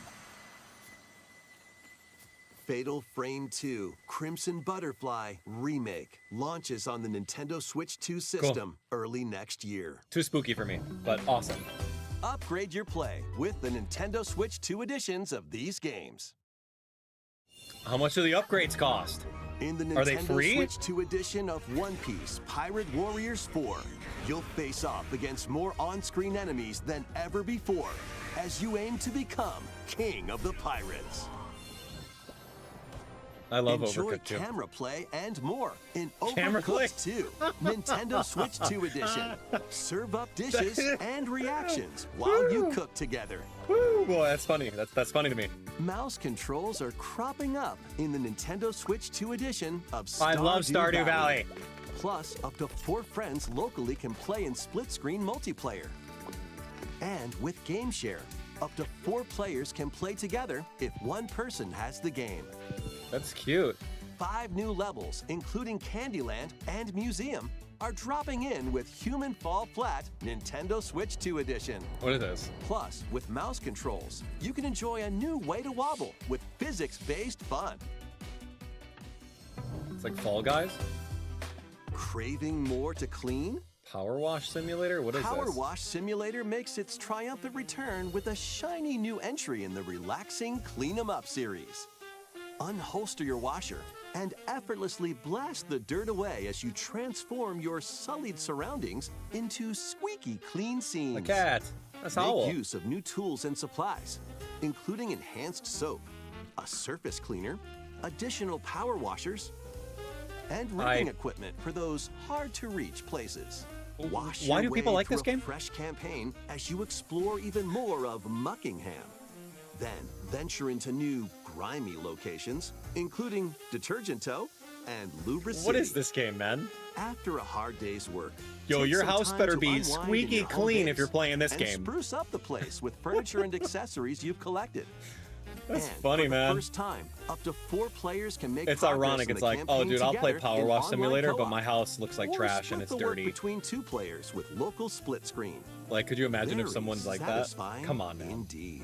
I don't know. Sit back, relax, and clean to your heart's content when It could be therapeutic, Power but Wash Simulator 2 So launches on the Nintendo vacuuming Switch your 2 house. system this fall. for power washing the side of your house. I don't know. The fruit matching I don't phenomenon know. returns. It's funny though. It's funny. I won't play that game. I'll power wash the side of my Suika game house. is back and rounder than ever. Yo, remember This Suika time, game? The fruit falls toward the center of a circle, and you can drop it from any angle. It's 360 degrees of fruit dropping fun. Whoa. If you combine fruits a certain number of times, it's super evolution time. When this is active, Super you can evolution? earn bonus points based on the number of fruits you merge. Okay. Plus, with the Nintendo Switch 2 version, you can play with others locally via GameShare. This allows you and up to 3 players to drop and merge fruit together in co-op. Rotate, aim, and go for the watermelon when Suika Game Planet launches on Nintendo Switch 2 and Nintendo Cool. Switch this winter. Great. Dude, we're 40 minutes into this right now. There's like 15 minutes left.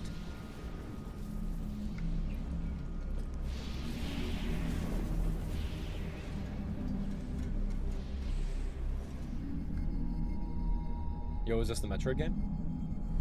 Of course it is.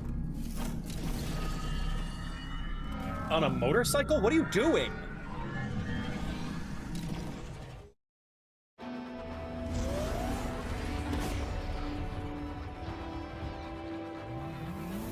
Samus doesn't ride a motorcycle. Is this an open world? What is this?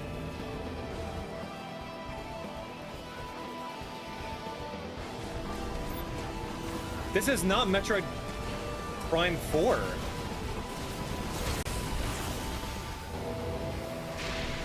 What is this? Unless it is like another mode in the game? Oh shoot, it is. Okay, Loki, that's cool. What the heck? I was not expecting that. That was not in the gameplay demo at Gamescom.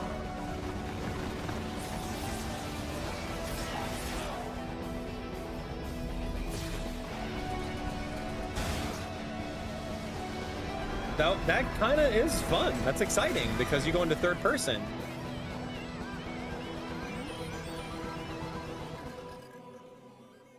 Do we have a release date yet? It's not coming out this year. Oh, shoot, it is. Cool. Great. That's what we'll be playing in a visual retrospective. What is that? What is that? An Amiibo? What? Why? That's cool. With the bike? Oh, shoot, man. My wallet's broke. That's probably gonna be $100. That went by way too fast. Oh. Banana? What? Another Donkey Kong game? This is where you're from, DK? This island is beautiful. This music. DLC is smashing its way into Donkey Kong Bananza. This new edition lets you barrel around DK Island, the home of some familiar faces.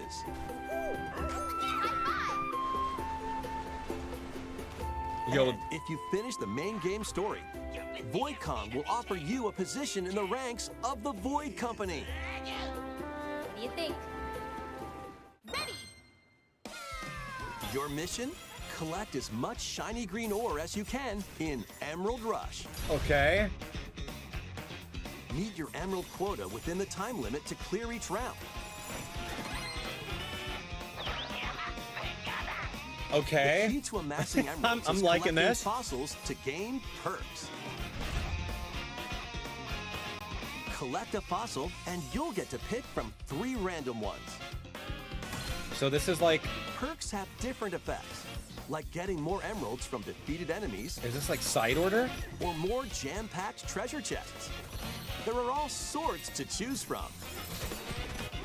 Gain and stack perks, then collect oodles of emeralds.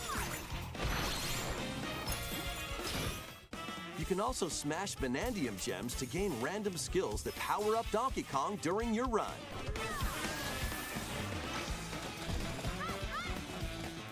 Your perks and skills reset after each run. Okay, so it's very much like a Fossil and roguelite. Banandium gem locations stay the same. Refine your winning strategy with each go. When a run ends, you'll earn in-game rewards based on how well you did.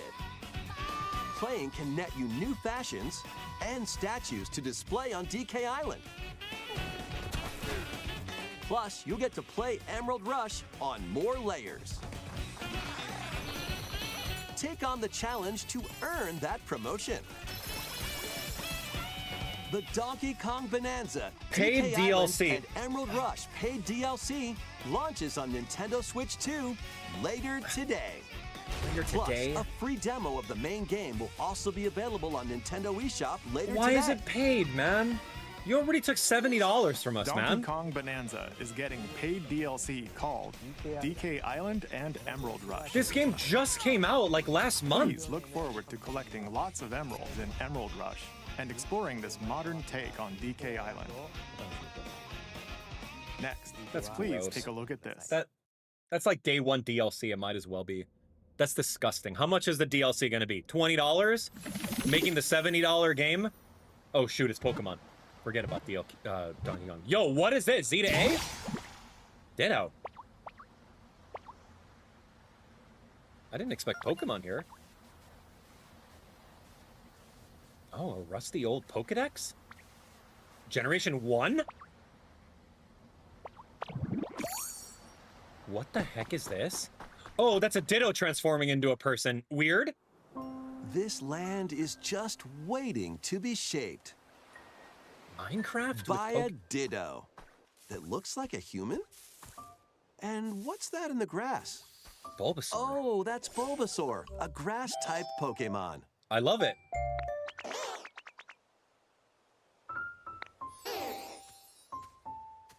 What is this? What's this? Looks like Ditto's got an idea. Oh. Make it stop, man. Oh. By learning this move, you can make grass grow. Cool. Squirtle's water gun will keep it all healthy.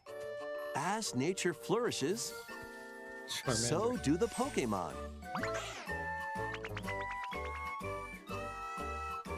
What is this? Okay, Ditto's eyes are very unsettling. It looks Gen 1. Collect rocks and wood to build with. Okay, Minecraft elements. Till the fields and grow delicious crops. Farming sim. Oh, wow, more than Gen 1. Build homes for the Pokemon you meet. There's so much to do here. It's cute.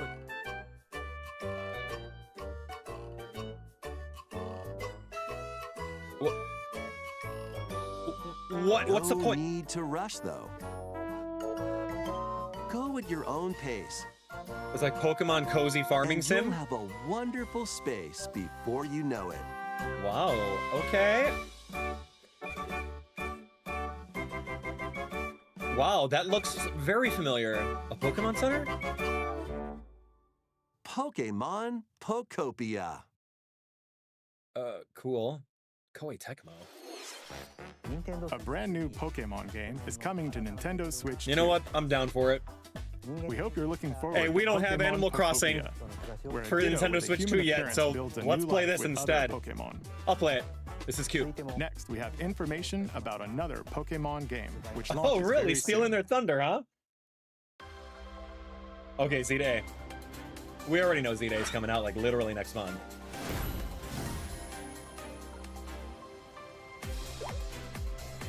This is gonna be a hype game. We'll be playing this for at least a month or two. I played the demo at Gamescom. I beat the secret boss, Pidgeotto and Onyx. It was so fun. And I also played it at PAX West many times. The game is so fun. Yeah. I very, very much approve it. And the Switch 2 version looks very, very crisp. So into it. Mega Evolution boss battles straight out of like Legends Arceus. Really great. Wait. Are these new megas that are just dropping right now? Oh, shoot, dude. Whoa, Mega Greninja with an upside down shuriken. Hold on. You're going too fast. Whoa, Mega Bandit. Okay, we know that. Mega Camerupt, we know this. Dude, hold on. Mega Halucha, Malamar, we've seen those announcements on Pokemon's channels. That's great. Mega Ampharos already exists. Cool. Charizard, Sableye. Dude, the starters Megas look really good. They just low-key dropped 3 new Mega Evolutions. It appears that new Mega Evolved Pokemon have been discovered in Lumio City, Mega where Chestnut? people and Pokemon live. Pokemon Legends ZA launches October 16th. We have one more Pokemon trailer. Please take a look. Wow. Hoopa?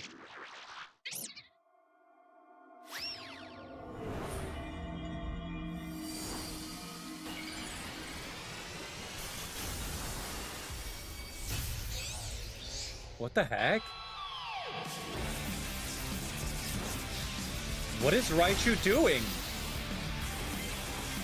X and Y?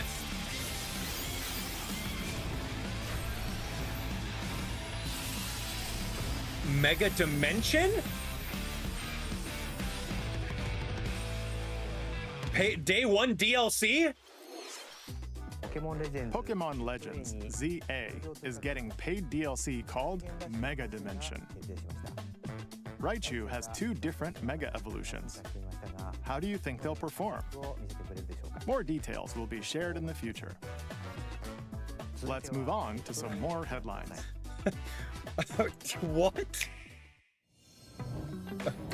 Ready for some killer That was fun in the intense, sun? man. But can we talk about paid DLC on day 1? Like, get out of here. It's already a $70 game. What's it gonna be? $30 paid DLC, make it $100? Why are we normalizing this? What's this? Are you okay? You seem pretty out of it. Originally released over 10 years ago, Danganronpa 2 Goodbye Despair is making the ultimate comeback. While on a school trip to Jabberwock Island, you and your classmates are trapped in a murderous game. After each deadly incident, a heated class trial will begin. In high-speed detective action, you'll shoot down contradictions and counter opponents to reveal the truth. And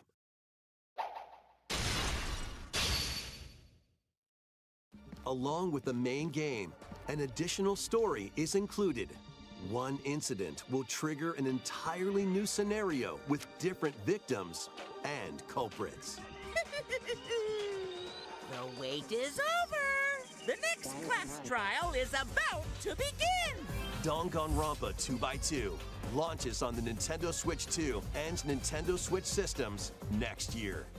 Yeah, I don't know much about Make that franchise, history so in the 3 cool. kingdoms. Friends, we have 4 Dynasty minutes left. Warriors Origins is marching on to We have 4 Nintendo minutes left Switch of this 2. direct.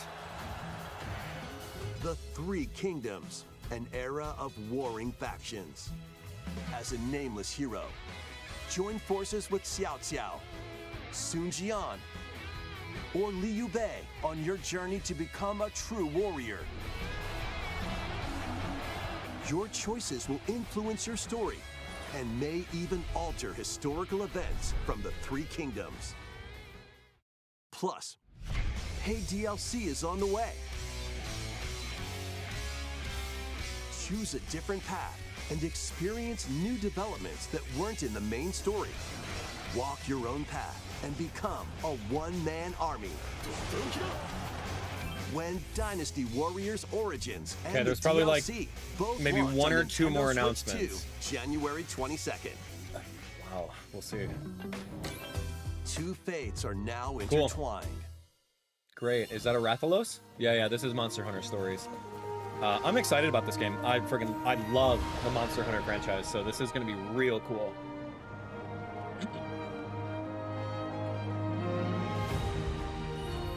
Welcome to the sprawling world of Monster Hunter, where all sorts of monsters live. By bonding with certain creatures called monsties, you can traverse the land. Love that. Climb cliffs. Look how fast and seamless that is. Swim Magnum across Malo. water, and fly through the air as you freely explore the map. I love that. See how it's like seamless? A strange phenomenon that causes petrification now threatens the world.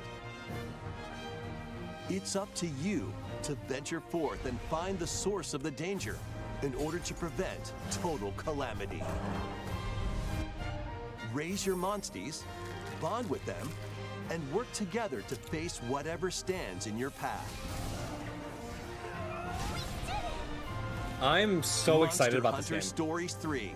Give me a release Twisted date, dude. Reflection soars onto Nintendo Switch 2. Great. March 13th. Thank you. Way to go, Capcom. Love Capcom so much. We have like one more announcement. Oh, this is just a B-roll of some other stuff. 2 Point Museum, okay. Disagaea, cool.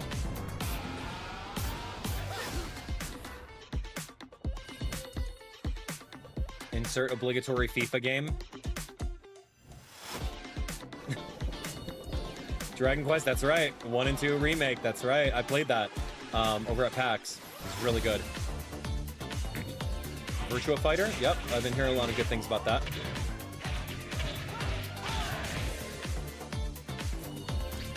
Lego Voyagers, I got hands-on with that game as well. Super cute. That's like right around the corner. Little Nightmares. I saw that at PAX. Cute. Persona 3 Reload. You know, I hear so many things about that franchise, but I've never really played them. One more announcement. Here we go, the final one.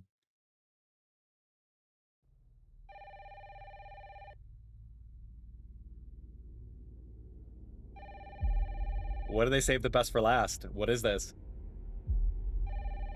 Come on, come on. Is this Resident Evil 9? What is this? Hello? Yes.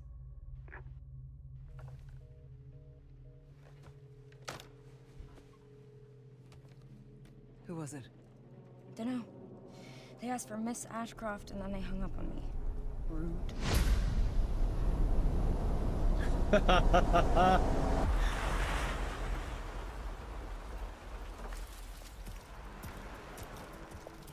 What is this? Oh, you're FBI? Investigating all these strange deaths, huh?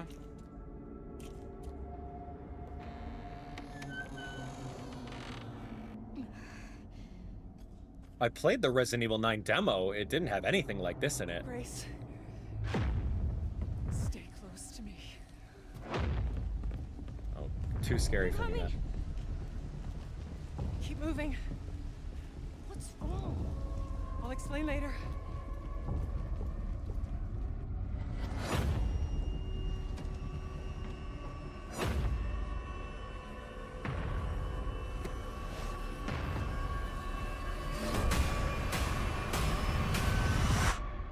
I've been watching you. You're not like other people, you know. You're quite unique. Tell me what's going on. Something important.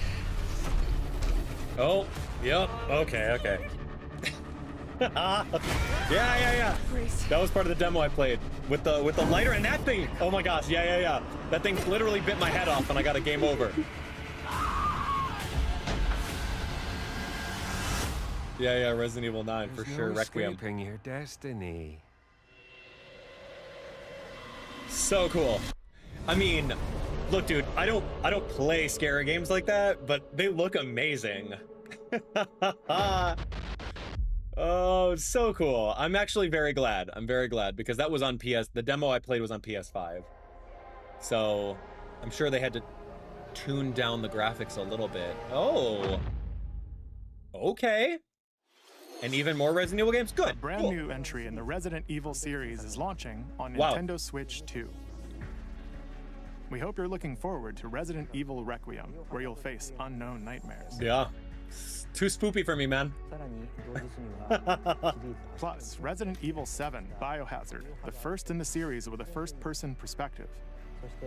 And Resident Evil Village, which broke new ground for the series, also launched the same day. So cool. Thank you for watching so far. Next That's it. will be our last announcement. Oh. Please take a look. So more than 60 minutes. Great. I'll take 64 minutes. What do I know? This is the final announcement. Fire Emblem.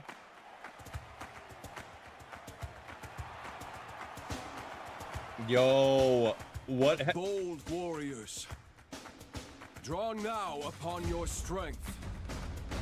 Hold fast to the devotion in your beating hearts. Hear me now as I declare that the heroic games have begun.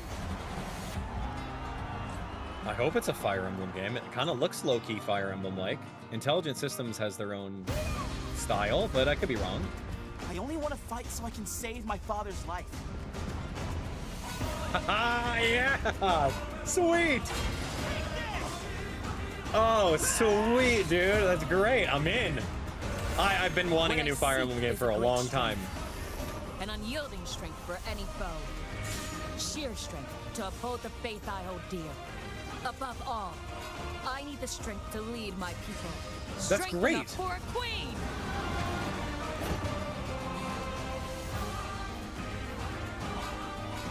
It is imperative that I face it again.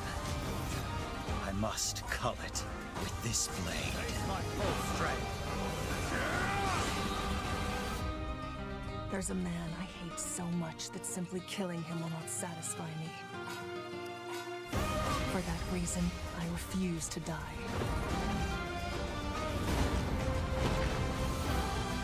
I won't let you hurt her! And now warm blood is served in a crude cup. You think I'd let you deny me my feelings? I refuse to accept defeat. Not now! For those who stand upon the final stage, I shall grant whatever wish you may desire. So say I, the Divine Sovereign, that I vow to you. So cool. Fortune's Weave. Come on, man. Give me a date. The years were long, weren't they? Yo. Have you forgotten me so soon?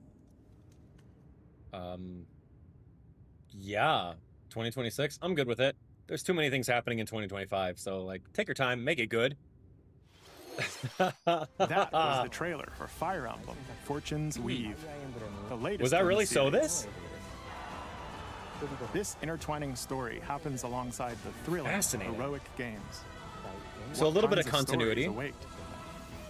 Please stay tuned for future updates.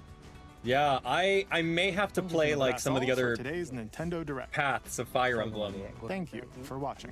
3 houses before we do that one. That was really cool. Good job. Way to end on a high note, man. Way to end on a high note. Absolutely love that. That was a great Nintendo Direct. Honestly, that was, dude, usually Nintendo Directs are kind of a miss. They're kind of a miss, but that was good. That was good. Let's take a look at our bingo really quick, just to throw something out there. What did we think of today?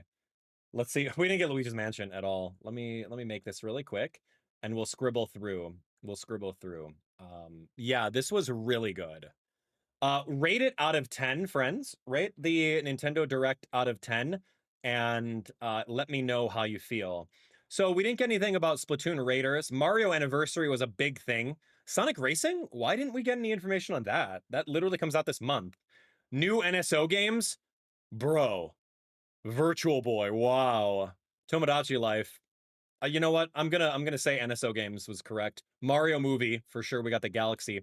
Stories 3, awesome. Mario Kart World DLC. That's laughable. That's laughable that we got DK DLC before Mario Kart DLC. Mario remakes. Yeah, we got Galaxy. No SpongeBob. Final Fantasy remake Intergrade is there. Nothing Zelda. Regardless of me wearing my Zelda shirt. Metroid Prime 4. Nothing Lego. Oh, I guess we saw the Lego tilt and tumble co-op adventure game. No Zelda movie. We did get Fire Emblem. We did get Dragon Quest. Nothing Octopath. No WarioWare. No Luigi's Mansion. Yoshi game came out of nowhere.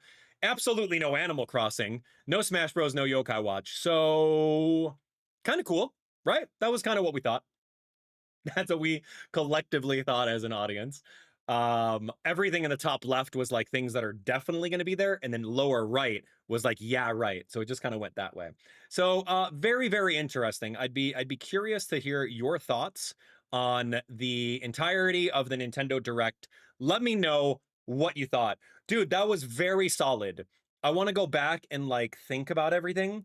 A couple things that like really stick out to me right now is the concept of paid DLC and how Nintendo is normalizing that. Not only is Nintendo overreaching by charging games $70, $80, now they're coming out here with paid DLC within a month of release of games and even day one.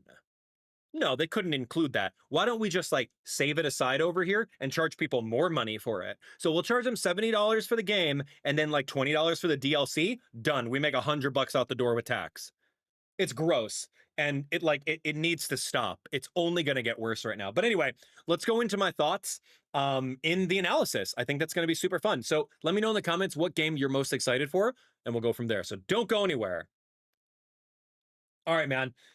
Yeah. Tell me your thoughts, dude. Yeah, Snivy says 10 out of 10 direct for you. That's really cool. I'm glad. I'm glad you like that. It was like a solid 8 out of 10 for me. The reactions, man. The reactions. That was oof.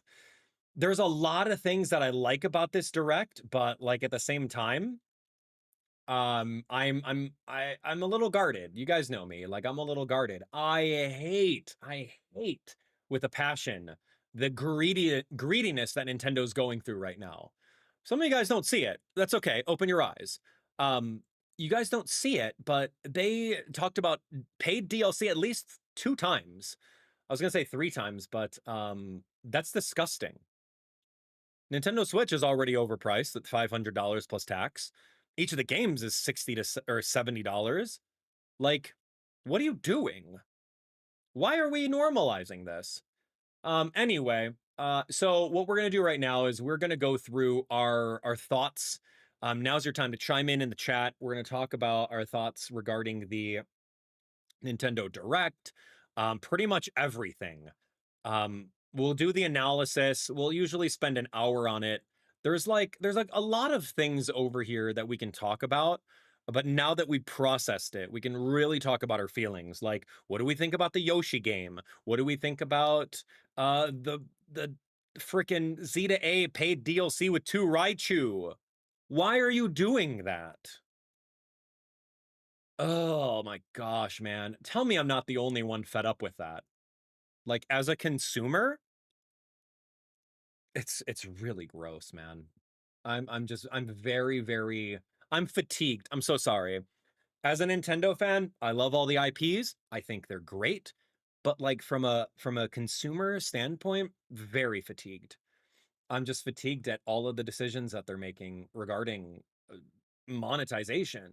Like back in my day, which was not that long ago, DLC was free. These Nintendo Switch 2 upgrades were free. They didn't mention if any of those Nintendo Switch 2 upgrades were paid, right? Like some of them are right now. $20 here, $10 here. You might as well call it a DLC at this point.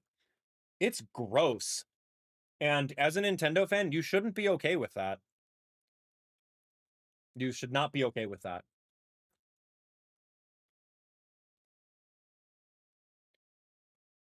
Ugh. Frustrating, man. It's just it's very frustrating. I may have to take account of all the DLC titles. You know what? I'm gonna have a little notepad open. But anyway, are you guys ready? Let's talk about it. Let's have a genuine conversation with all of you guys at home, and let's see what's happening over here, right? Yeah, man. Dude, I'm gonna give you a tangent about Virtual Boy when we get to it. Hold those thoughts. Hold those actual thoughts right now. Hold those thoughts. I'm so excited to go on a tangent about that.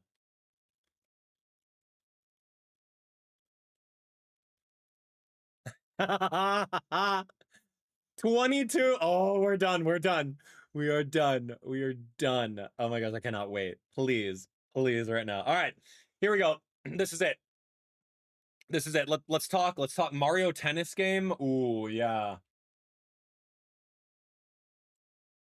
Wow, man. I cannot wait. Let me just I gotta do something really quick over here. And then we're gonna get going. Hi, Howell. Howell wants some breakfast soon. Okay, here we go. Okay, I'm ready. Let's do it. I'm gonna do this. We're gonna do that. We're gonna do this, and then now we're here. Okay, thanks for hanging out, everyone. Okay, let's go. Let's jump into it. This is gonna be the analysis, and it's just gonna be me talking about our raw, unfiltered thoughts. Agree or disagree? Let me know in the comments. Okay, friends, we just saw one of the biggest Nintendo Directs in the history of Nintendo Directs.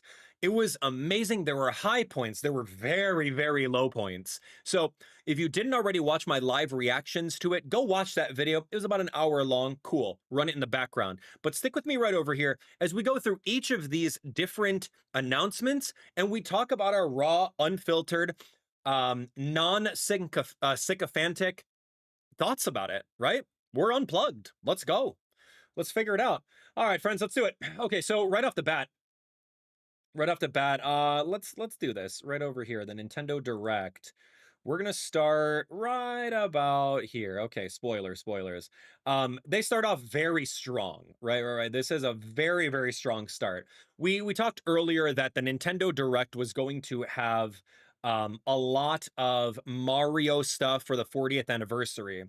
They do a little bit of B-roll footage over here of the Mario concept. Miyamoto comes out, says thank you for everything. Great guy. Amazing. Legendary character. I met him once in 2019 when I won the Super Mario Maker 2 Invitational. I had him sign the trophy for me. Really awesome. So yeah, he's great. He's saying how Mario is so awesome, and now they're going to be doing the anniversary. So they're mentioning that if you go past December in the Nintendo Museum, you're going to get a different badge, a new light display, and they're also going to be doing some like Kyoto Marathon.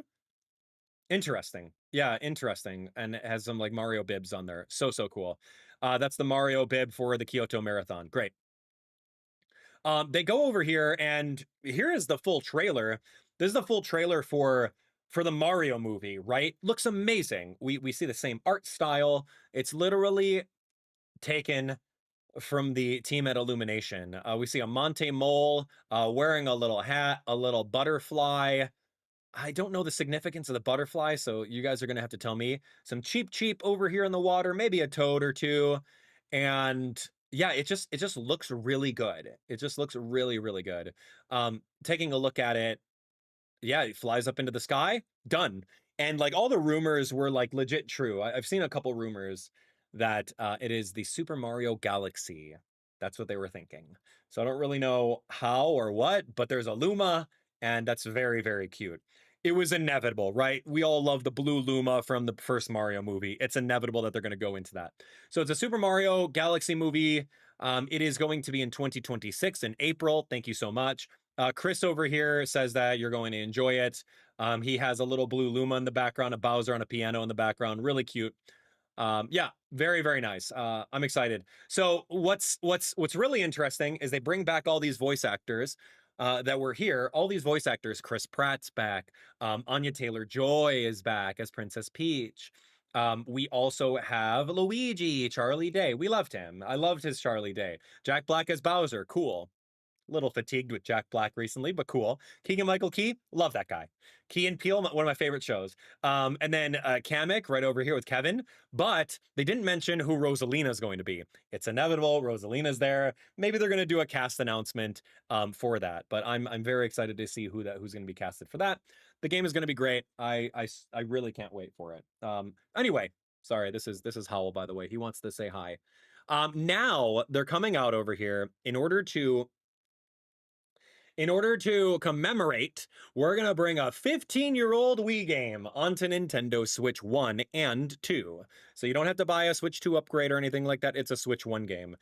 We technically already have Mario Galaxy, part of the 3D All-Stars, so it's kind of redundant. But for those of you guys that didn't get the limited release of the Nintendo 3D Mario All-Stars game, which for some reason it was limited release. You have no reason to do that other than manufactured scarcity. I hate that so much. But since you guys don't have that game, now you have Mario Galaxy 1 and 2 combo pack. I won't go too much into it. It's literally a port. It's literally a port, but they've announced that there's new content in the form of a couple new storybook pages in Rosalina's book that she reads over here. Like, why do we care? You're really going to port this without giving us one brand new world, without, I don't know, maybe another playable character, maybe another new mechanic, right? Don't make it just a port of Mario Galaxy, but give us something more than this. Like, why are you being lazy at this point? It's Mario's anniversary. This is pressing the easy button. Like, I'm cool with it. This is fine. I own both games on Nintendo Wii at their respective launches, but like, we're in 2025, man. The least you could do is give us something more than, oh, here's a couple extra storybook pages, which coaxes gamers like myself to go through and play the game again. Great. Now I'm going to play it again to see what the little pages are. Anyway, here are some Amiibo that probably don't do jack in the game because they didn't announce what they do, as usual. Or maybe they're going to summon a heart, or I don't know, extended life bar, something ridiculous. Yeah, I'll be buying them as I do. I'm an avid Amiibo collector, but I'm not going to hold my breath that these figures are going to do anything. We saw the latest release for Donkey Kong Bananza and the Donkey Kong Bananza Amiibo. It literally unlocked an endgame costume for free. And any of the other Amiibo that you have, the over 300, 400 Amiibo, they don't do anything but summon garbage. Literal garbage. So no, you can flash these shiny toys all you want, Nintendo, but at the end of the day, these figures are going to be like $40 because the Street Fighter figures are $40. The Donkey Kong Bananza was like $30 because of, I don't know, manufacturing costs, political tariffs that are happening in the United States right now. You name it. But you know what? Forget all that stuff. It's just a $40 paperweight. Prove me wrong. Prove me wrong. Anyway, I digress. I'm excited for it because I love collecting them, but I'm sad for it for people that don't collect Amiibo, that want something genuinely to unlock something really cool in a game. Don't hold your breath, because Amiibo's an afterthought. Except for more recently when they think, oh, we can sell a $40 figure now, when we used to sell them for $13. We used to sell them for $13. Yo, just remember that. Amiibo at launch, barely $20. Unless it was like a 2-pack. But anyway, new storybook pages added. Cool, great.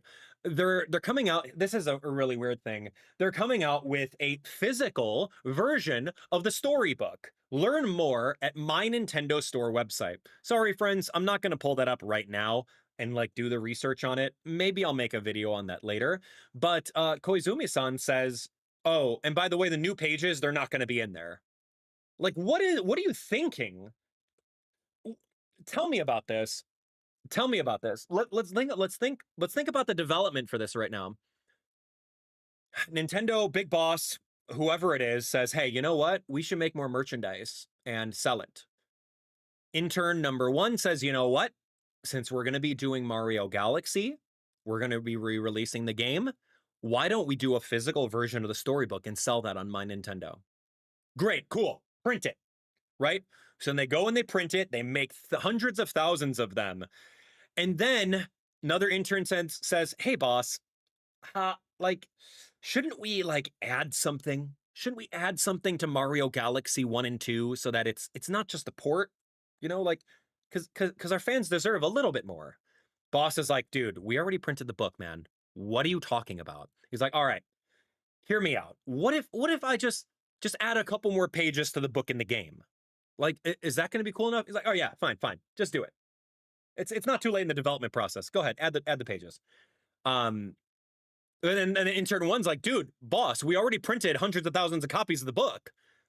Boss is like, all right, doesn't matter. Who cares? Whatever. It's really mind-boggling how you can do that. How are you going to make an unfinished book? Oh, here we go. Hear this out. In real life DLC. That's right. Here we go, friends. On Nintendo's page, you can, for the low price of $19.99, you can get the missing pages in real life DLC. You get the missing pages, and they're going to be in like maybe another hardcover book. It'll be the sequel to the book, and we'll sell it to you for another cost in real life DLC. We didn't include it in the original. Get out of here. It's ridiculous, dude. It's just, how do you do that? It's you come out with a book and they're like, oh wait, there's more chapters, but we didn't include it in the book. And then it's like, oh, here, also playable on Nintendo Switch 2, omitting the Mario 3D All-Stars game that was the limited release. Just throwing that out there. They did not put that on there because Mario, it would be redundant, and they know it's redundant, but they're going to sell it anyway. It's gross, dude. Anyway, let's talk about Switch 2. Okay. All right. Switching gears over here. Mario Tennis. We played Mario Tennis Aces. It was an okay game. Literally dead in the water as soon as the online came out. Online was busted. Characters were unbalanced.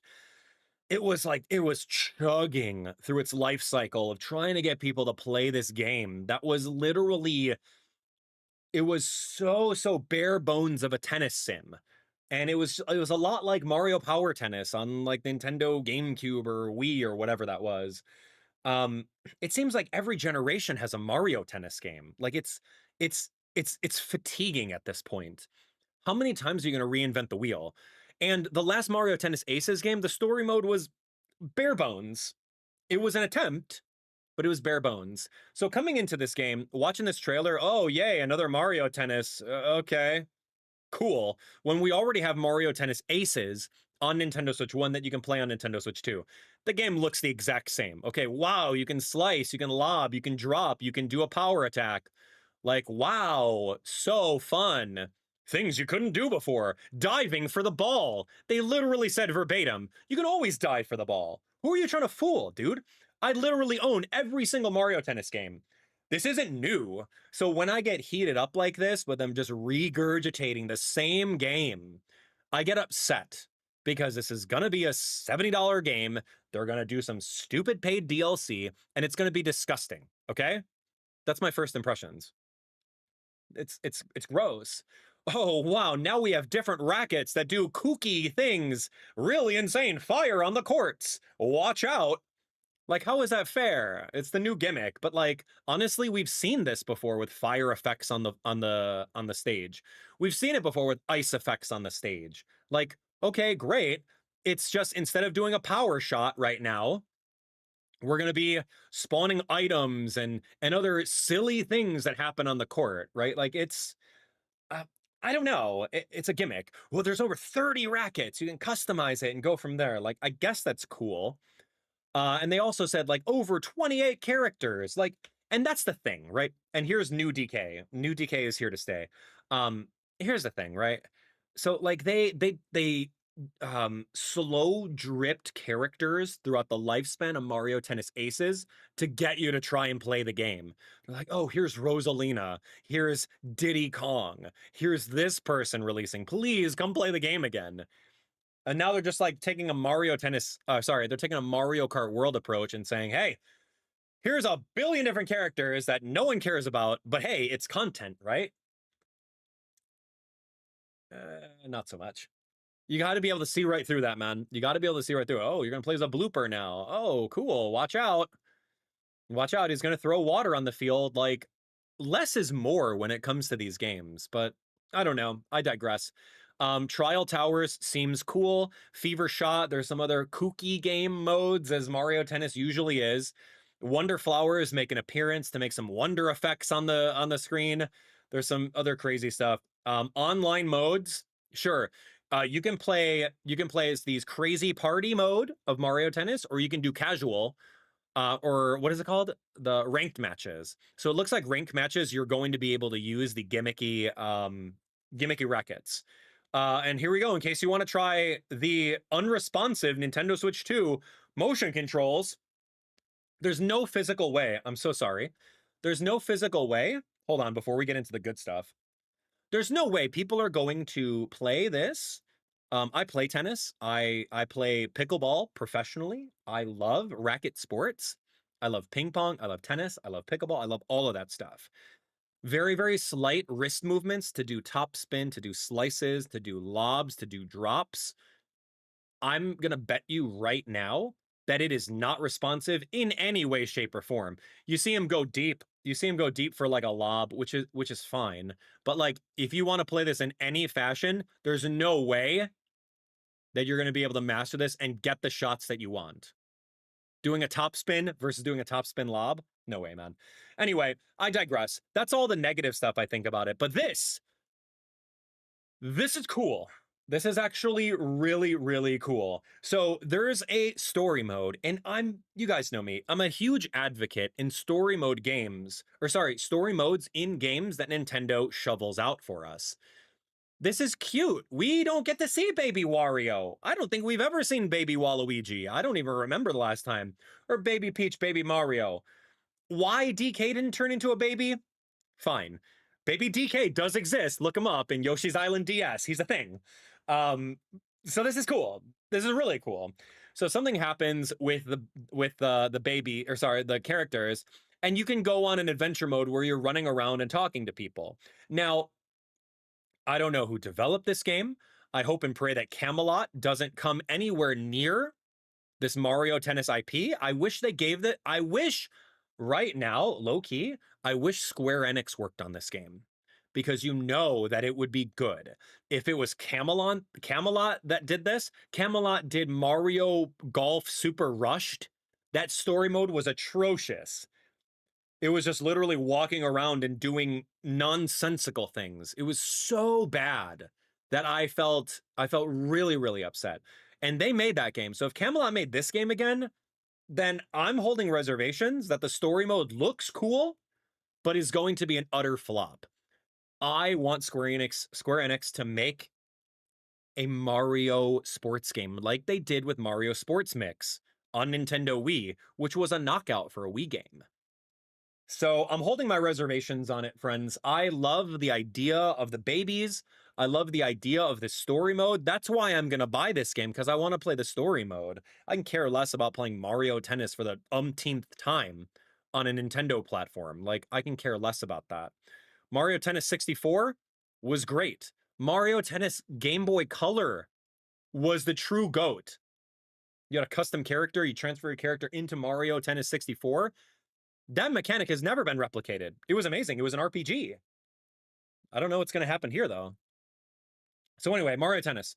Those are my unfiltered thoughts on Mario Tennis right now. It's a regurgitated IP that comes out on literally every system, even Virtual Boy. And it's just more or less the same nonsense. But the thing that they're doing interesting right now is going to be the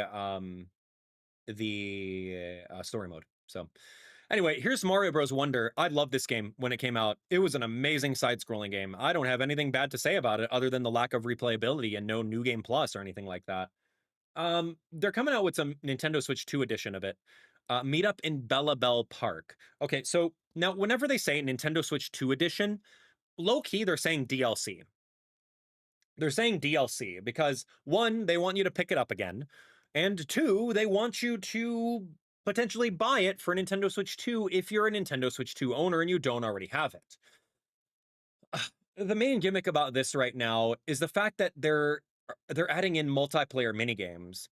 Look, trust me, if you have friends that want to come over and play this, or if you have kids or parents that want to play side by side next to you, I think this is going to be amazing.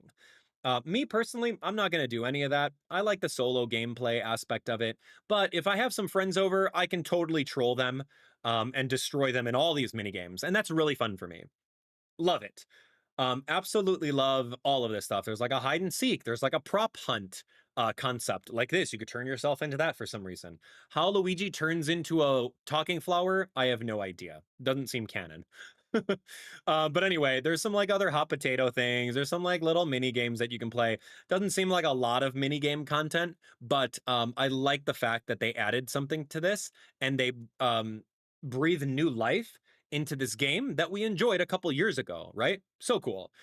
They did go on record saying that there's going to be some additional one-player campaign stuff right here. As you can see, we're going to go to Pipe Rock Plateau Brigade Tent. Here's Captain Toad.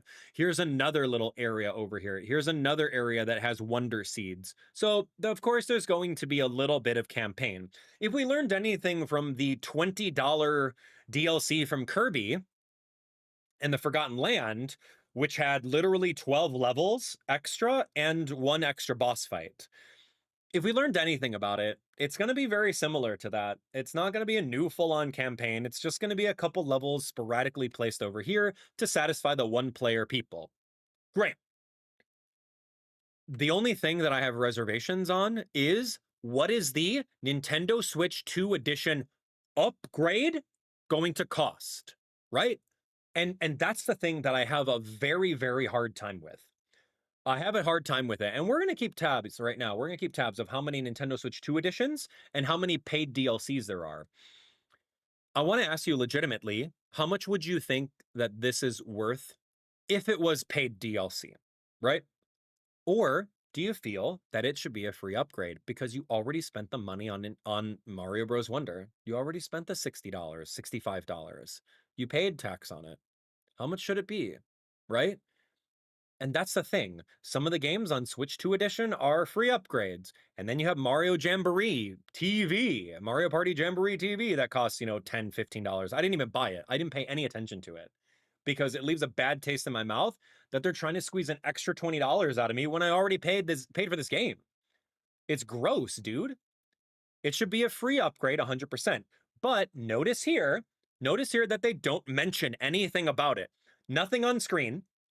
Nothing on screen that says paid DLC, free upgrade, nothing like that. So that leads me to believe that they're going to try to squeeze out an additional $20 for you, which was exactly what the Kirby and the Forgotten Land DLC was. I paid for it out of my pocket in order to play it a couple weeks ago. 12 levels and a boss. Is that worth $20? No. It's not worth $20 when the game was $60. At 1/3 of the cost is for 12 levels and one boss? Absolutely not. Anyway, I digress. So one of the cooler characters in Mario Wonder was this little plant over here. It's talking to Koizumi-san, but there seems to be a button on it. It's talking to him. Sometimes but on the bottom, it says not an interactive product. So what is it? Talk on their own, just like that. It says not an interactive product, but it's called Talking Flower, and there's a button on it. So what is it? There's a button. That means interactive. Interact by pressing a button. What are you talking about? I don't know what the heck this is. It's cute, but hey, we're going to release it over here. It's not interactive, though. What? Maybe they just meant like in this little segment that you can't talk to it. It's not going to talk to you like AI. It's not going to be ChatGPT. These talking flowers can make everyday life a little more fun. I don't know, man. This is silly. The fine print was really silly on that one. Choose it correctly, bro. Okay. Next is the last game. All right, man. Anyway, that's funny. How much is that going to be? $100? Like a Nintendo Alarmo? How many of you guys bought the $100 Nintendo alarm clock? Yeah, it's called a phone with ringtones. Why in the year 2025 are we buying a $100 alarm clock? Gross, man. Gross. Notice how they're not putting any prices of anything, so I can't wait to find out. Anyway, this came out of left field. This is a brand new Yoshi game. We know that Good Feel is the developer of all of the more recent Yoshi games. So the story is that like there's a weird encyclopedia called Mr. E that comes out of here, lands into the area, and then we just like we research all of his pages for him. Because he can't seem to do the research. So it's a magical book. You jump inside it. Great. How many times have we seen that trope in Mario games? But now remember, keep in mind that a Yoshi game is typically for the younger demographics, i.e. the same kind of demographics that enjoy Princess Peach Showtime. Is this game for hardcore gamers? Absolutely not. This is a game for casual gamers, and me as a hardcore gamer, I need to switch my gears when I'm playing this to really understand that this is a 100%, you know, 10 and under kind of game for the little kiddos out there, right? It doesn't seem that deep, but the gameplay concept is you're doing a lot of research on these, I don't know, creatures, and you fill up Pokedex entries for them, and you see what they do. And the graphics are very interesting. I don't know if it's running in a solid 60 FPS for a Nintendo Switch 2 game. It feels like a 30 FPS, but it also feels like Yoshi is like stuttery with his animations, conveniently on purpose as part of the art style. Why run something at 120 frames per second when I can get away with doing something at maybe 15 frames a second, right? Anyway, I digress. It's cute. It's another side-scroller Yoshi game. I remember Yoshi's Crafted World. I remember playing that game and getting really frustrated at the lack of 100% rewards, but it's not a hardcore audience. Yoshi and the Mysterious Book. Wow, wow, wow. Please do make a better subtitle. I don't think you can. I didn't realize that right now. I didn't realize that. That's a pretty cool logo, though. Yoshi and the Mysterious Book. Hey, guys. Okay, so I know the gameplay is about Mr. E. I get it. It's a play on words like mystery, the word mystery, Mr.E. I get that. But what are we going to call the game, though? What should we localize it in the United States and outside of Japan? What should we call it? Well, that's pretty easy, dude. It's literally about a mysterious book, so how about we just call it Yoshi and the Mysterious Book? Genius! Nailed it! You know, that's why I pay you the big bucks. Thanks, boss. Okay, great. It's a better logo than Kirby Air Riders, that's for sure. Woo-wee, man, I'm on a roll today. What should we call this game?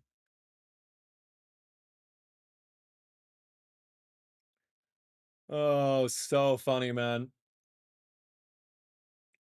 Keep going. So anyway, he's talking about, let's talk about more Switch 1 games over here. Let's take a look. Storm into Cryptica.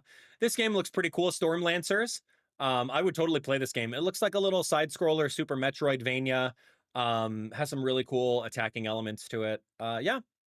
I mean, it looks like two-player co-op as well. I would love to play a Metroid game with two-player co-ops, right? Using swords, using abilities, all that other stuff. We're gonna kind of skip through some of these things. If you want to know more about the games, then definitely take a look at the full reactions trailer. Tell me about Dinkum. I hear like cozy gamers play this game, but I never really looked into it. It looks like a Harvest Moon and Minecraft hybrid, where you're like running around and you attack things. Very, very, very much like low key looks like Fantasy Life. Very, very Fantasy Life. So it looks like you have these little characters and you can have 4 people running around. I would probably say Fantasy Life looks cooler, but I haven't played Dinkum, so I can't really tell you. Let me know. It comes out in November. Pre-orders today. Embark on a colorful adventure. This is a new concept IP. What was it called? POPUCOM? Popo something? Yeah, POPUCO? I don't know.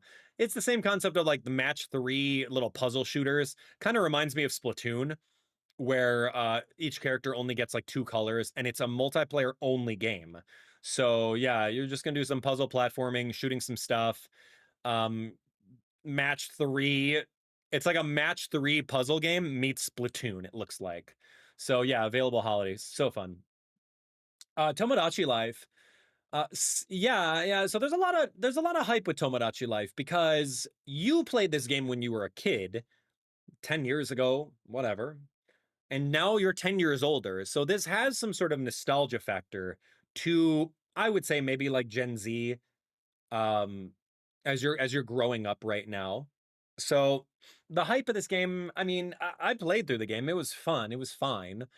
Uh, I guess people like the idea of like these sim games where you can just make a me and just add it into any kind of craziness. I don't get why this is just so genuinely popular among some Nintendo fans and in corners of the universe. Do I like Tomodachi Life? Sure, it's fine. It's a silly little game that doesn't take itself seriously at all. But maybe people like the idea of putting in their friends, their family, their celebrity crushes, all that stuff. Odds are you're gonna put me in the game, and you're gonna dangle white bread over my head, like we did in Tomodachi Life. So like, yeah, I mean, I guess it's cool. Maybe after 10 years or so, like tastes change in games, but like it's a silly game that you, in case you want to play a Sims game, you can go over here and make characters and they do silly stuff. I don't really know what else to say. Back in the day when Tomodachi Life was a thing, it was new and exciting, and we haven't seen it in ages since 3DS. So the fact that they're bringing it back, cute. I don't know what else to say about it. It's just really weird. It's a weird game. A bowling ball. Me News Network. He's like, just in case you didn't think our initial release date was obscure enough, we're going to give you another release date that's less obscure. We're going to narrow it down to a season. Believe it or not, it's coming out in, drumroll please, spring. Like that helps anything. Gross. Spring 2026. Great. Okay, here we go. Oh, so there's like a Mortal Kombat. That's kind of fun. Like I used to love Mortal Kombat 1 on arcade. I would go into like a Costco and like they would have like the sold arcades where, you know, you can just go and play.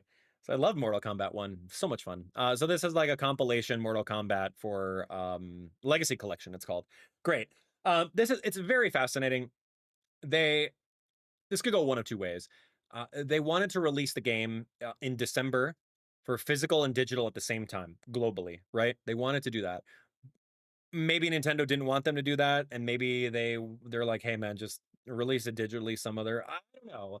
It's very off-putting that if you want to play the game, you can play it like a month early in October 30th, but the physical version comes out December 12th. So it's already old news by that time. So as a consumer, if you're really excited about Mortal Kombat, are you going to buy the digital version and then when the physical version comes out, you're going to buy it again? Or do you not have that kind of money to be thrown around and maybe you wait for the physical version?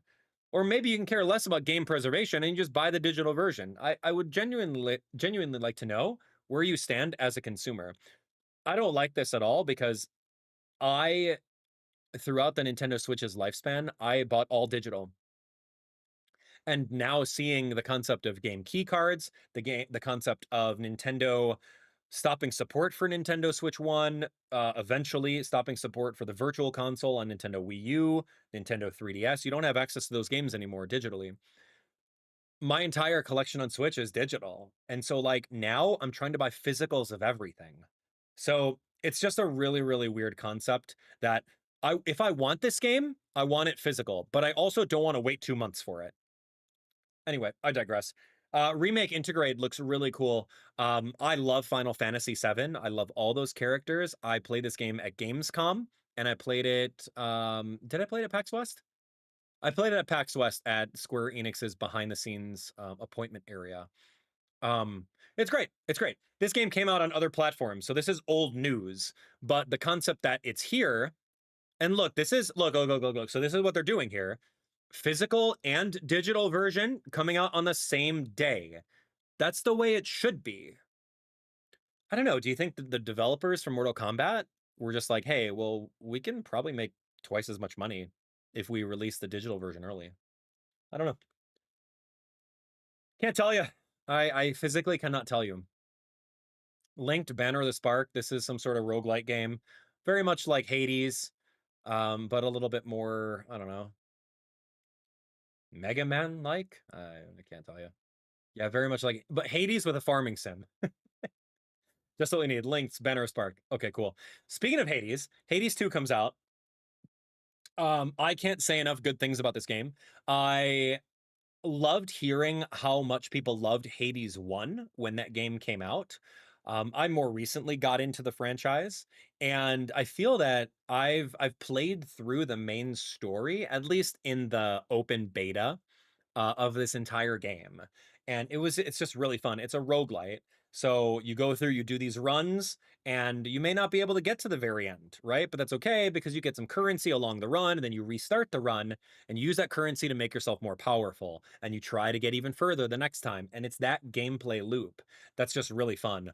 The voice acting is amazing. The artwork, the mythology accuracy, the different abilities, the different gods, the Greek gods. Like, if you love that kind of stuff, like, you're gonna love this game. It's literally Hades, but, you know, continued, and you play as a different protagonist. It's so fun. From what I played of the open beta, I know that there have been a lot of updates since, but now that the game's done, like, I'm excited for it. So, in case you like that kind of game and you like Greek mythology with Greek gods, you like that concept of roguelites where you jump in and you keep on doing runs and get stronger, like, definitely check this game out. I remember I was playing this game like the first week of open beta, and I got to Kronos, and I was beating Kronos over and over and over again. And then a lot of people were saying that beating Kronos was way too hard. So they made Kronos a lot easier. They made a patch, and they patched his difficulty. I'm like, wait a second. I'm beating him on like expert mode over here. But like now everyone says it's too hard and you're gonna listen to them. I guess cool. So it was really funny that like me going through a first timer playing the game, beating Kronos pre-patch, and then just patching him to make him a little bit easier. It was really funny. So odds are it's gonna be polished. So here, September 25th. That's only a couple days away. Kirby Air Riders. This I have a lot of thoughts and feelings on Kirby Air Riders. I played the game multiple times at Gamescom, so many times. But they're not talking about Kirby Air Riders here. They're talking about the Amiibo figures. And this is revolutionary for Amiibo. This is literally revolutionary. And you know why? It's because Sakurai is working on this. Sakurai put so much care into his games that he'll make directs, he'll talk about games, he'll explain things to you. Remember, we had the Mario Galaxy Amiibo just show up on screen, not detailing anything that they do or why you should buy them other than, oh, it's Mario. You like Mario, we like your money, so buy it. This is it's different. Sakurai's actually telling us, oh, hey, now with this Amiibo, you're going to have an Amiibo figure that you can train, just like in Super Smash Bros. Ultimate. You can train your figure to take turns tighter, to attack people. You can level it up. That's so cool. That's so cool. But not only that, you can swap riders for some reason. You go on a Wing Star with Kirby or a regular Warp Star with Bandana Waddle Dee. They literally have like a six prong piece over there that you lock into. That's some Skylander stuff right there, man. Like, you remember Skylanders and Disney Infinity? That's like that, like 2016, 2015 era stuff. But they tell you about it. They tell you what it does, what you can look forward to. I'm so excited about that. November 20th, I'm in. Count me in. I will buy those. I'll probably buy 2 of each of them. And look. More Kirby Air Rider Amiibo updates in the future. So that means that Meta Knight's coming, that King Dedede's coming on all of their different Air Riders because they have the little shelf cutout on the very top. So you know those are coming, and that's great because you can do stuff with them. Dude, as a guy that collects all the Amiibo, like over the years, Amiibo has been an afterthought. Literally before Donkey Kong Bonanza, Nintendo didn't bat an eye to adding new Amiibo to anything. And when they did, it didn't unlock anything special. Even with Donkey Kong Bonanza, it wasn't anything special. You got an endgame piece of gear for Pauline, and every other Amiibo is programmed to spawn trash into the game. utter garbage and an afterthought. But Sakurai and his team at HAL Laboratories, they're actually thinking about what can we do with Amiibo other than unlocking a whoop-de-doo costume, right? Ugh. Sakurai, you're a legend, man. What an actual legend. And then they announced that there's going to be a second presentation. This is why developers need to take a book from Sakurai. We need to learn more about the games. Tell us more about it. Anyway, says the guy wearing the Zelda Ocarina of Time shirt. Here's your Zelda Age of Imprisonment game. It's not the Zelda game we wanted, but it's a Zelda game that we're getting. I don't know, but my general idea is that Zelda fans, I would say 75% of them, they want a true Zelda game. Puzzles, dungeons, weapons, etc. I don't think Zelda games want a 1 versus 1000 Koei Tecmo reskin of Dynasty Warriors. This is like the third instance of Hyrule Warriors. Like, I get it, the game's cool, I love the characters, but like, no, I don't want to sit here and press the X button repeatedly. I literally tried that with whatever the other one was, Age of Calamity. Or I don't remember what it was. I tried that and like my wrist hurt, my arm hurt. You're doing XXY, XXYY, XXXY, YYYYX, and then press the A button for a special. It's just mind dead gameplay where you're just beating up billions and billions of enemies.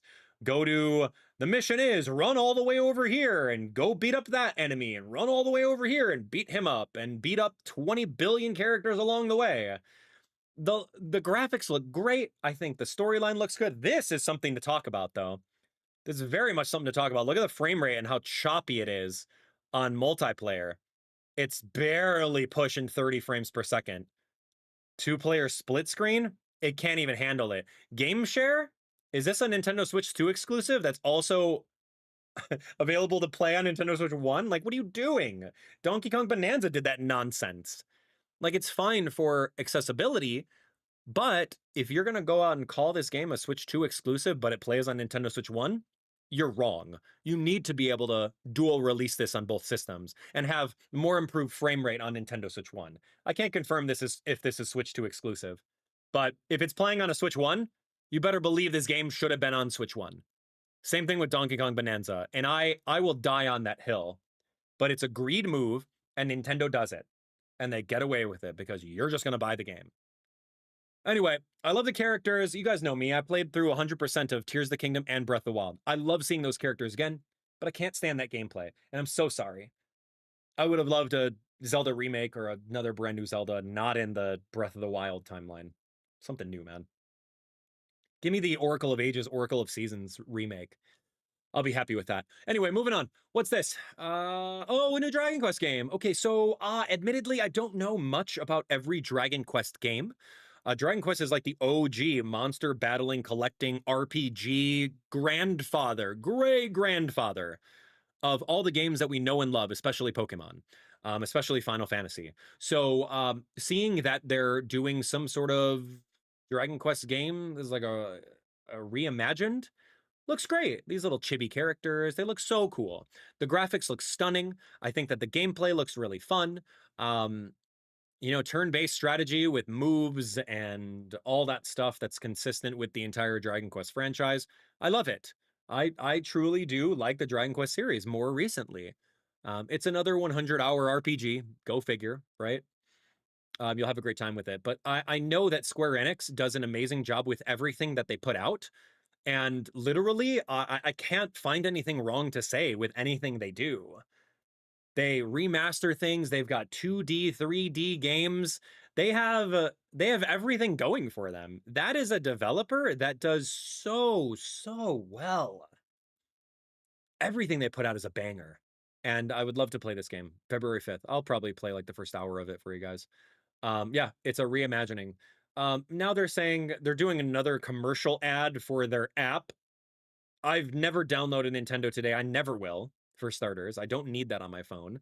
And no, I don't. That's not it. Why are you trying to put all your news on one little enclosed environment so that you can have 100% control over it? What? Because people won't like tweet about it? People won't talk critically about it? And then what? Odds are you're scraping our data in the background of this app like every other app does. So no, I'm not going to download that and have it. Okay, here we go. Nintendo Switch Online plus expansion pack. Get ready for this. In case you didn't know, what are we missing? Okay, let's talk about it. Nintendo Switch Online and expansion pack. Nintendo has the entire gold mine of all of their games that they're sitting on right now. Nintendo Wii U and 3DS had access to eShops, virtual consoles, where you can download huge libraries of games, literally pay Nintendo money for them. So when we see something like this, Nintendo Online plus expansion pack, when we see this, what's the first thing that comes to mind, right?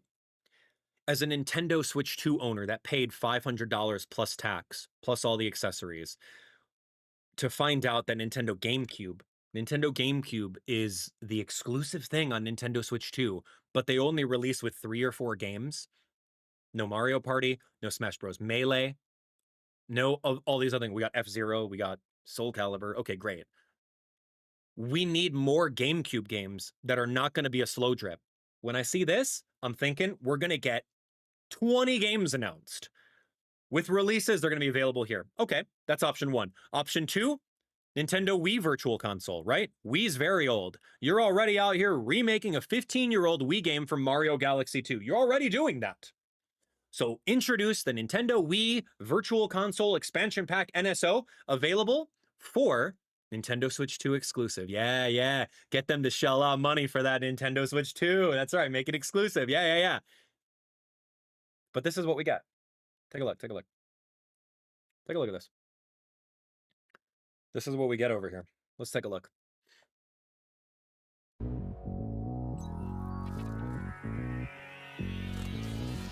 Coming to Nintendo Classics, Virtual Boy.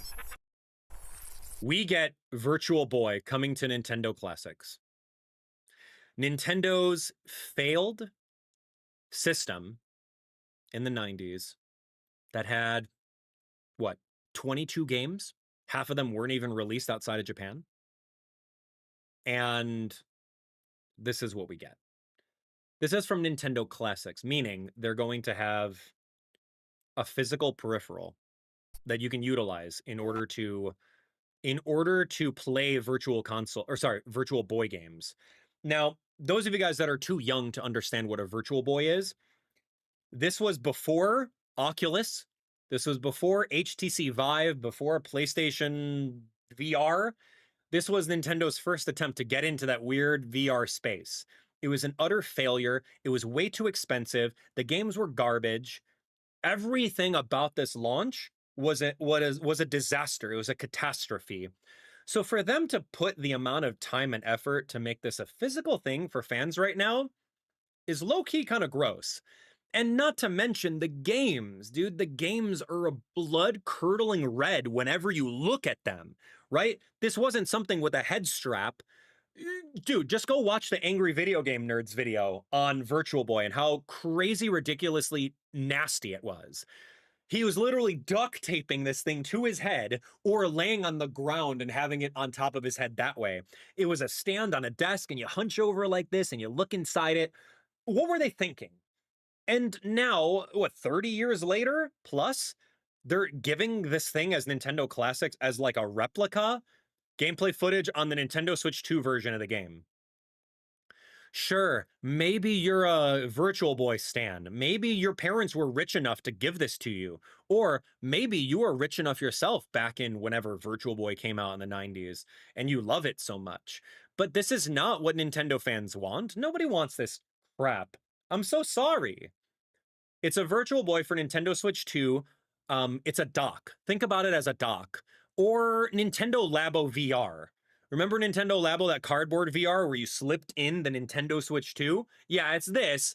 But now you're going to have like these weird magnifying glasses that you're going to be looking into. It's a weird peripheral that honestly, the only reason I would pick it up is for a collector's point of view. I can't afford a Virtual Boy because they're all like super expensive nowadays.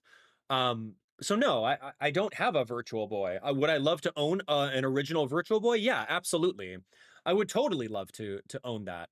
But there were 22 games officially released worldwide for Virtual Boy, 14 in Japan, 19 in the North America, and some overlap between the two regions.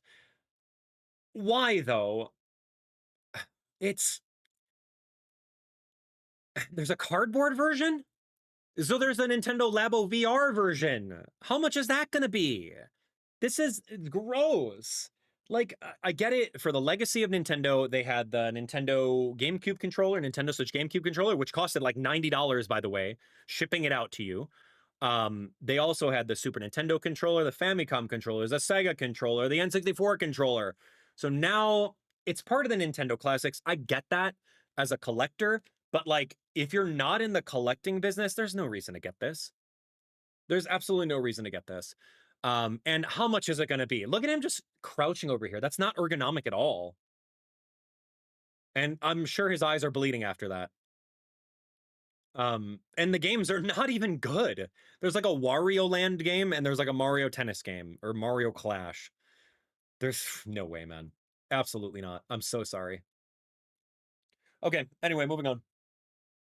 Let me know, am I overreacting to that? It's not what we want.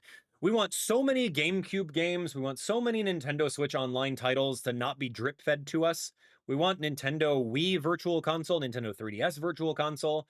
We want all that stuff, but we get a peripheral that you can slide your Nintendo Switch 2 into and play dinky Virtual Boy games, which odds are there's probably going to be like 3 games at launch. I digress. Here we go, Fatal Frame 2.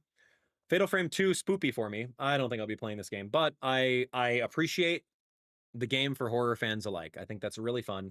I think people will absolutely love it. Taking pictures of ghosts, seeing stuff, great. Fatal Frame 1, I think this is a remaster, they said. Yeah, it's a remake. I know, Howl. We don't like scary things, like the doorbell. Actually, Calcifer, Howl's brother, is afraid of the doorbell. Howl's pretty brave. Upgrade your gameplay. Okay, remember, we said we were going to keep count. We said we were going to keep count of how many Nintendo Switch 2 upgrades there are and how many paid DLCs there are going to be. Oh my gosh, my boy. Hi, you want to come over by me? Come on top of me. Yeah, come on up there. Yeah, you can be up top over there. We're keeping track. Oh, okay. Yeah, you want to hang out? All right. We're keeping track. This could be paid DLC. It could be something else. Not quite sure. Yeah, boy. Oh, you okay, buddy? Are you okay, buddy? Come on, boy. Okay, I'm having a cat emergency over here. Oh, he low-key fell off. My little guy, don't fall off. Don't fall off, my guy. Okay, I won't lean back. I'm gonna lean only forward. Okay, sorry. So we have these, oh, hi, boy. Yeah, that's better. Come on my shoulder. Come here. Come on. Good boy. Love him. All right, this is Howl, by the way. We're going to keep track of the Nintendo Switch upgrades to see what... We don't know how much these cost. The point I'm getting at... Oh, my boy. The point I'm getting at... Good job, Howell. The point I'm getting at is we don't know how much these cost or if they're free updates. So there's like the second one. There's a One Piece. He's hungry. He wants some food. One Piece game. Cool. Love to see it. Overcooked. Boy. Can you sit? Can you sit? Overcooked. That's like number 3. Nintendo Switch 2 edition, at least. Number 4, Stardew Valley. Mouse controls. Wow. Just what we needed. Mouse controls in Stardew. I know, boy. That's great. We don't know if these are free upgrades. Ooh, game share. Love that. Dude, I played a lot of Stardew Valley. I played like 2 years worth of Stardew Valley in the game. So that's interesting. So Human Fall Flat. This is like some weird Fall Guys game. I don't really know. It's got mouse controls. There's another Nintendo Switch 2 edition. So great. Powerwash Simulator. Cool. Therapeutic. People like it. Why don't you try cleaning your toilet? Why don't you try cleaning your bathtub? I'm sure if you look at your toilet right now, it's probably got some like porcelain ring stains. So why don't you go power wash your toilet? But no, man, it's just so ironic. Like, could you imagine? if you play Powerwash Simulator and then you go look at your house and it's just not like super clean. The irony is real. I wouldn't play this game, but people like it, so that's cool. It's a Nintendo Switch 2 version. Powerwash Simulator. Okay, Suika comes out. Great. Now there's like a 3D 360 version of it where you're going to go over here and you're going to match some more fruits together. Suika game was a big thing for a while. I don't really know. Suika Planet, cool. We got a little bit left, man. We're already at 53 minutes. Oh, this was Metroid. This is Metroid. I know, I'll feed you breakfast, I promise. You're probably very hungry. This was the Metroid Prime 4 game. Okay, so like when I played the demo at Gamescom, we didn't have any third-party stuff. Or sorry, third-person stuff. We didn't have anything third-person for Metroid. So the fact that Metroid is on a motorbike, kind of cool. But like Metroid, Samus, Metroid is on a motorbike. Samus Aran, I mean, I guess it's cool that there's like a pseudo like open world. I hope it's not just empty and plain like it is right over here. But like Samus is on a spaceship, man. Like let me hang out in Samus's spaceship and do some like Star Fox-esque stuff. I don't think we need to do motorcycle things. Like you're losing your identity here. We never really got to pilot Samus's ship in any of the Metroid games that I recall. Why don't we, I don't know, have the ability to like literally go in Samus's ship and like shoot around some stuff? But a motorbike? I don't know, man. It's identity crisis. The game looks sharp. I'm very excited for it. Puzzling, the game looks it looks gorgeous. It looks really good. The gameplay demo that I played at Gamescom looked really good. I just wanted the story, and I want to see Samus's reflection in that visor sometimes. So this is Metroid Prime. Looks gonna be great. Yeah, we're good. We're good. That's at the end of at the beginning of December, at the end of the year. Journey to launch begins. So a journey to launch. Here's the thing. This is cool. For one, I love Amiibo. We already talked about this. There were so many Amiibo announced for this entire Nintendo Direct. So many Amiibo. Come on up, boy. I like it, but like, dude, you got to tell me what these Amiibo do other than glorified paperweight status. Like, you got to tell me what they do. You have to. Yeah. The journey to launch, we need to talk about this. We 100% need... Oh my gosh, my boy. I know, I'll feed you, I promise, in 20 minutes. I'll feed you. Okay, see you, buddy. We need to talk about journey to launch. Journey to launch, the proper way of doing that is giving us the remasters of Metroid Prime 2 and Metroid Prime 3. Metroid Prime 2 is a GameCube game. Hey, guess which system locked a GameCube emulator behind its entire Nintendo Switch Online? I wonder what system that is. You would think Nintendo Switch Online GameCube, exclusive to Nintendo Switch. You can easily port Metroid Prime 2 on there. You don't have to do the Nintendo Switch remaster. I get it. You're lazy. You're working on Metroid Prime 4 for 6 years, going on 7 years. You're working on it. I get it. So port the game on Nintendo Switch GameCube, which we have exclusive access for because we paid $500 for that feature. How is that hard? Hey, guess what? You remastered a Nintendo Wii game for 15 years ago for the Mario 40th anniversary called Mario Galaxy 2 and Mario Galaxy. Those are old games on Nintendo Wii. You know what else is a Nintendo Wii game? Metroid Prime 3. So, remaster that. Give us that. But odds are they're not going to do it because it takes too much time. That's the real journey to launch. We already got Metroid Prime 1 on Nintendo Switch. Great. Give us a second and third one in this journey to launch begins. Why don't you announce that? Is that too much to ask for? Man, it's like, what are these decisions? What are these decisions that they're making over here? I don't know, man. It's Nintendo fatigue. I'm just very fatigued that these decisions are just so brainless. Oh, what are we going to do to lead up to Metroid Prime? How about we release the old ones, boss? No, it takes too much work. Okay, fine, boss. Then let's just not do anything. Anyway, dude, let me know right now. Donkey Kong Bananza literally just came out. Don't get me wrong. I love listening to this. This was literally the Donkey Kong 64 overworld music. But I need to know right now, is this too soon for paid DLC for the $70 game that we just bought? It's beautiful. This was this music was taking me back to Donkey Kong 64. Donkey Kong Bonanza. Donkey Kong Island. This new edition lets you barrel around DK Island. So you're gonna look around DK Island. It's reimagined. It's not one for one scale with Donkey Kong. But like the DLC that I personally wanted with this game was the retro levels. In Donkey Kong Bonanza, there were 3 retro levels that you can play side scroller. I wanted all of Donkey Kong Country 1 made into that. That would have been a $20 DLC, right? Imagine that, a 1-for-1 recreation of Donkey Kong Country 1, maybe 2, maybe even 3 with each of those levels, and you play as the Donkey Kong with Pauline, and you just run through it. How cool would that have been, right? That's the DLC we want. This is just, it's too early. It's too early for paid DLC. If it was free, I would say, fine, I'll go play it right now. It's available today. But like this, dude, how much you asking for? $20? No, man. Look, Diddy Kong and Dixie Kong aren't even playable anymore.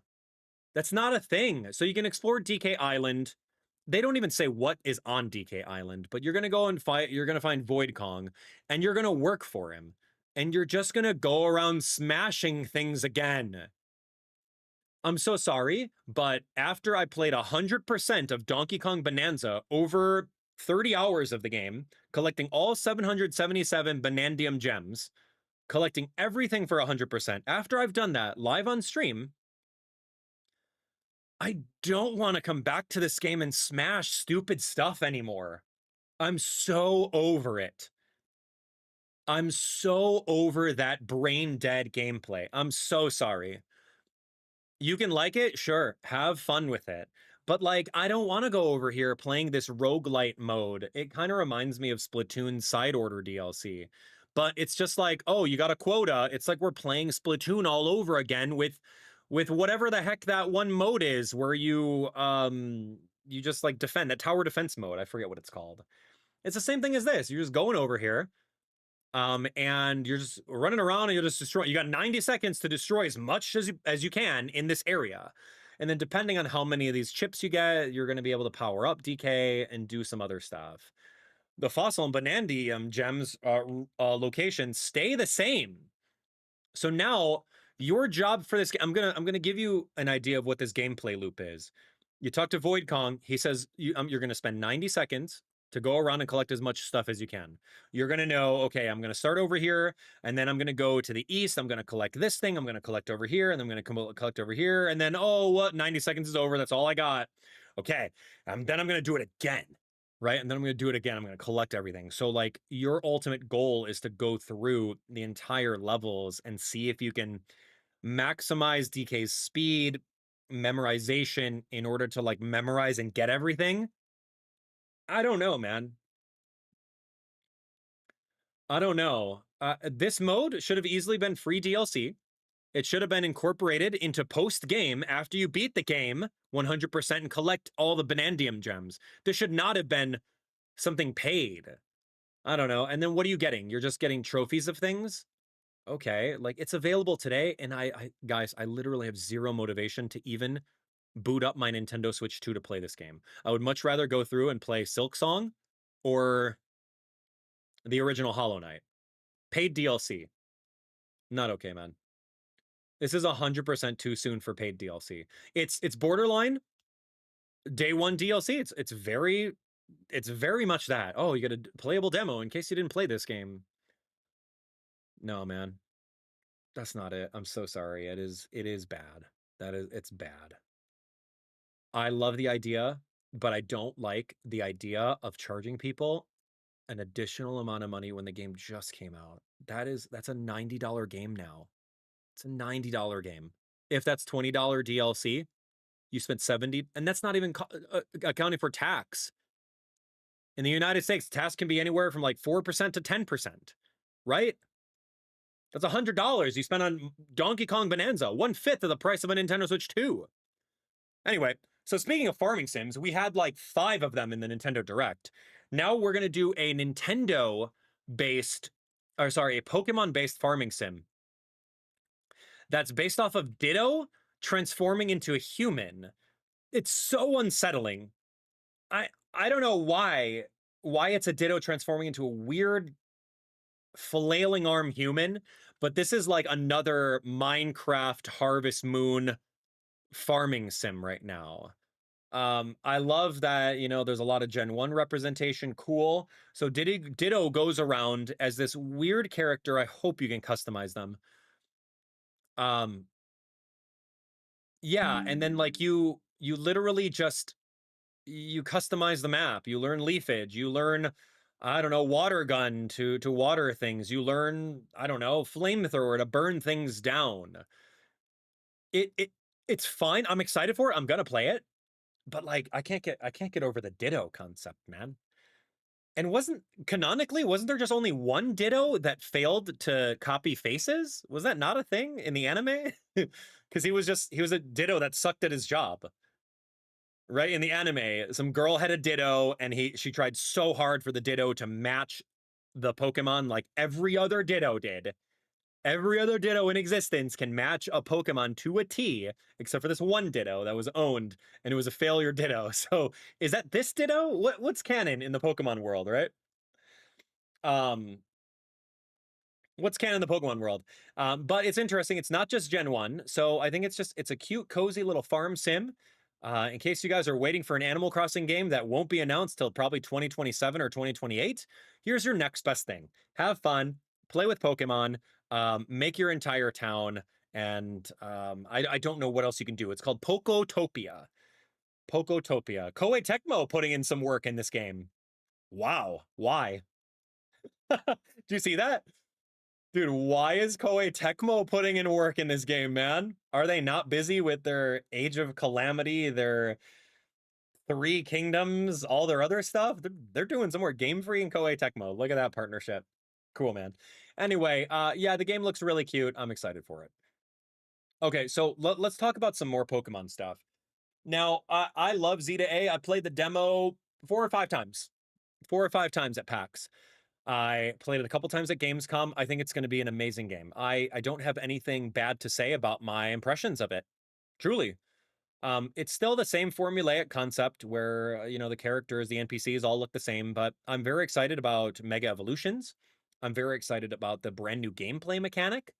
I'm also very excited about these new Megas. Look, the new Megas just get shadow dropped in this trailer over here. Yeah, I think that it's going to be an amazing, amazing game. They take the battle mechanics from like Yokai Watch 4.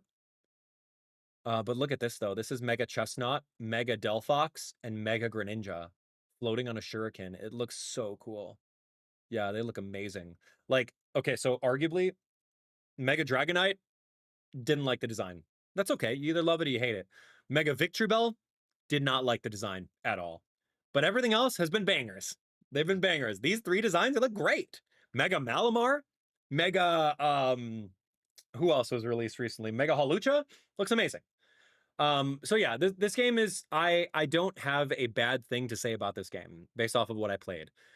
Gameplay mechanics very much like Yokai Watch 4, and I am very prideful in saying that, considering the fact that Yokai Watch has been the Pokemon ripoff since its inception, but now it comes full circle in which Yokai Watch is ripping off, or sorry, Pokemon is ripping off Yokai Watch 4's battle mechanics, where your character is running around and giving commands to the actual Pokemon. But one of the things too, though, that we don't talk about is that Nintendo just recently got approved for their patent for this specific gameplay mechanic in a game. It's really weird. You guys should look it up. It's very much overreach.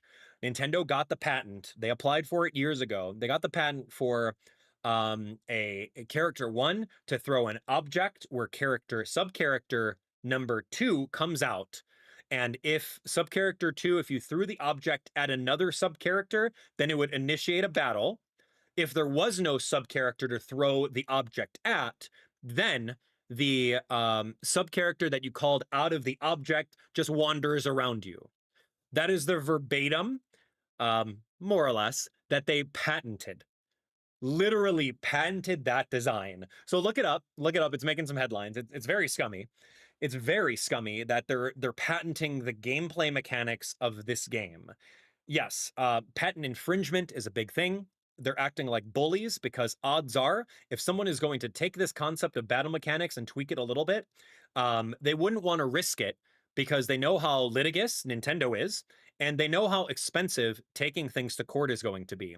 So having that hover over game devs' heads for future monster battling collecting games that they could potentially get sued into oblivion like Nintendo's doing with Palworld right now, like that's a big deal.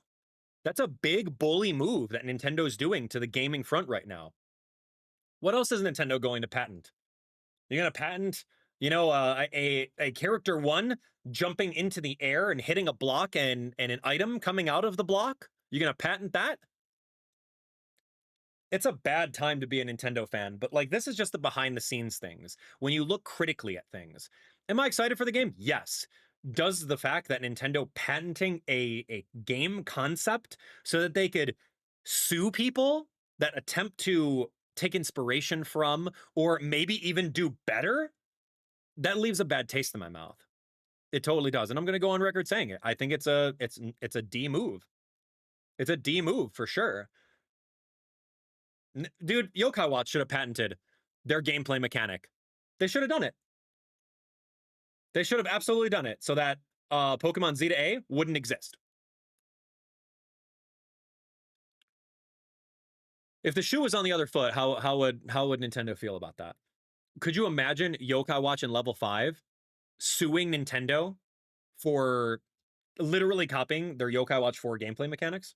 That would be pure cinema. Peak cinema right there. But anyway, I digress. Going on a tangent. The game is fine. The game looks great. I'm going to have a great time with it. We're going to be playing this until Metroid comes out. I love Zygarde. I love all the Mega Evolutions. I think that it's going to be amazing. So look forward to me playing it. Again, Nintendo being Nintendo, man. It's weird. When you lift up, you know, when you lift up the sheet and you take a look underneath, there's some crazy decisions that they make, man. And who in their right mind... Hold on. What non-gamer judge granted that patent? Right? Can we talk about that? It's like, oh, a patent seems pretty specific. No one's going to need to copy that. You're crazy. How did that get approved in the court system? How'd that get approved? Anyway, here we go. So this one's another crazy idea. Hey, how do we get more money out of all the Pokemon fan base? How do we do it? Oh, boss, I got an idea. What about day one DLC? What do you think about that? I mean, we're already planning on bringing Mega Raichu Y and Mega Raichu X into the game. But what if we just like segmented it a little bit and we just made paid DLC for $20 or $30? So not only are the players going to buy the game for $70, but we can really get to that 100 price point by making Mega Dimension paid DLC, right? What if we do that, boss? Boss is like, genius.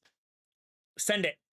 Let's do it. You know, hey, Nintendo's already doing with DK. Let's do them one better. Over here. I love Pokemon. Don't get me wrong. I love Pokemon. Pokemon has been one of my IPs that I truly love for the longest time. You can look at my phone. I have Pokemon Sleep. I have Pokemon Go. I have Pokemon Trading Card Game Pocket. I play all the Pokemon games. You know me.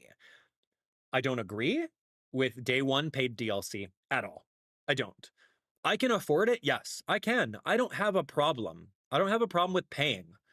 I think it's the principle that is just, it doesn't sit well with me. It doesn't sit well with me at all. And you know that this isn't just the Pokemon company's decision. This is also Nintendo pulling the strings and making those decisions to split up a little bit of content so that they get that full $100 price point off of you, right? On day one, it's diabolical.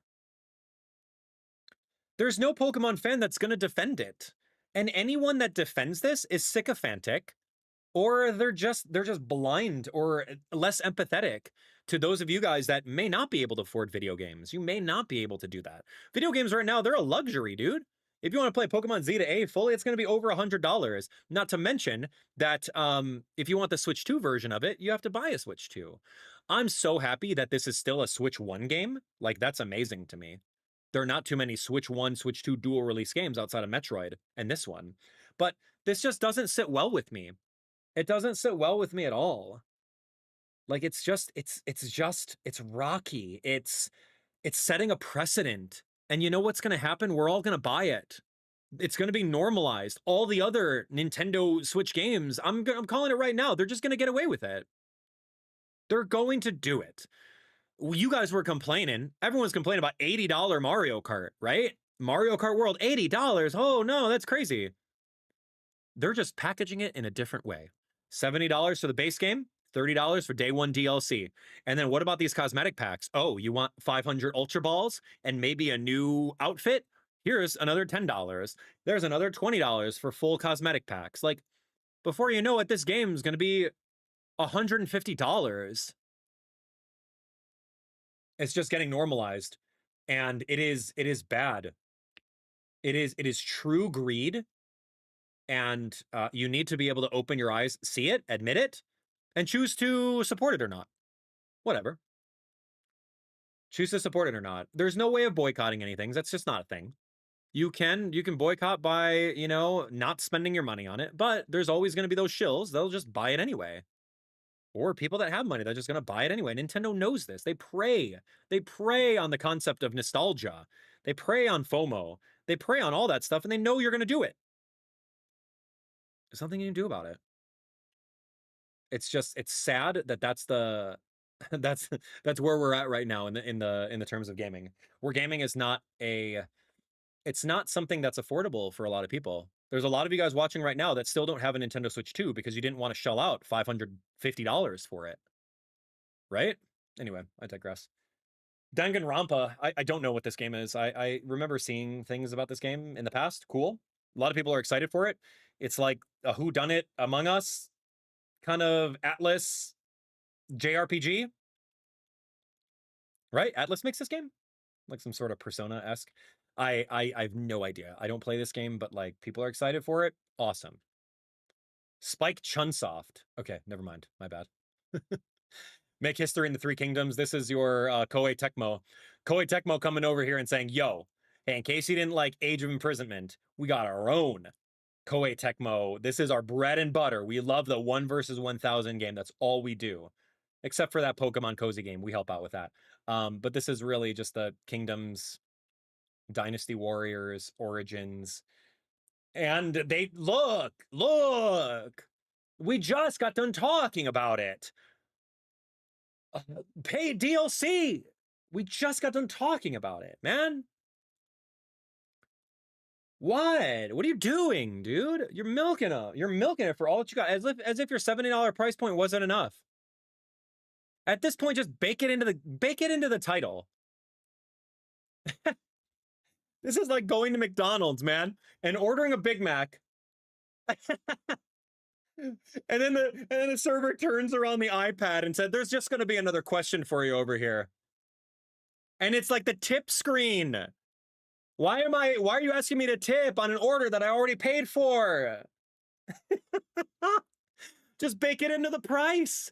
Bake it into the price right now. I'm not going to tip if I'm doing takeout. You literally did your job. If I sat down, you seated me, you refilled my water, you brought me my food, you asked me how I was doing, you gave me a water refill, then I'll tip you. But I'm like, I'm not paying your employee's restaurant. I'm not doing that. I'm buying your burger. I'm walking right the heck out. It's funny, dude. Oh my gosh, man. Pokemon DLC, $30 confirmed in the chat. Help me. Help me. Okay, 2 Kingdoms, 2 Riders, 2 Fates. This is great. Love it. I love everything Monster Hunter. I'm so into Monster Hunter. If you haven't played a Monster Hunter game, do it. Monster Hunter Rise is on Nintendo Switch. And the Monster Hunter stories are pretty good. Pretty good. I've played through both of them. But this one is going to be great. Okay, but look at this, though. Hold on. Watch the seamless ride transformations. Right? You want to go into the water? Seamless. You want to go into the air? Cool. Seamless. This is that kind of seamless transition. This is what I was trying to explain with Donkey Kong Bonanza. I know I'm on a tangent, but I have to talk about it. This is what Donkey Kong Bonanza should have been. Donkey Kong should not have been transforming into random stupid stuff. Like Kong Bonanza, Zebra Bonanza, Ostrich Bonanza, Frog or Snake Bonanza. No. They should have been the animal buddies. This should have been Rambi running around like this. Climbing? Okay, make another animal buddy. This one should have been On Guard, where you go into the water as On Guard. You needed to jump? Should have been Radley. You needed to fly? Switch into the Ostrich. It should have been seamless like that. Donkey Kong should not have been transforming into junk. I get that Mario Odyssey. Cappy transforms into thing. And it's the exact same team that worked on it, and that's all they know. I get it. But this is the way it should have been. Agree or disagree? Anyway, I digress. Capcom, amazing company. This is cool. I'm excited for it. The game looks amazing. It's more or less Monster Hunter Stories. Looks really cool. You're able to battle your monsters. You're able to explore the world, the terrain. Something's going on with all the monsters on board. It looks great. This is really good. Rathalos, the cutscenes look amazing. Yeah, there's a new cat character named Rudy. I'm all for that. They do like a light breeding mechanic, if I remember correctly, from Monster Hunter Stories, and you hatch the eggs and you get new monsties out of it. Twist the Reflection, this is good. And yeah, they say March 13th. So Capcom comes in here, they give their release date, they know what's up. That's the way it should be. This is B-roll for some other games. 2 Point Museum, cool, that comes out. Disagaea 7, insert JRPG here, cool. Insert generic sports game. I'm surprised we only got one. FIFA Sports FC 26. I don't know much about that. Dragon Quest 1 and 2 HD remake. I got my hands on that at PAX. It was really fun. It's just another remake of the game. Virtua Fighter, cool. Trying to be like Tekken, excellent. Lego Voyagers is a cute co-op game, kind of like Split Fiction.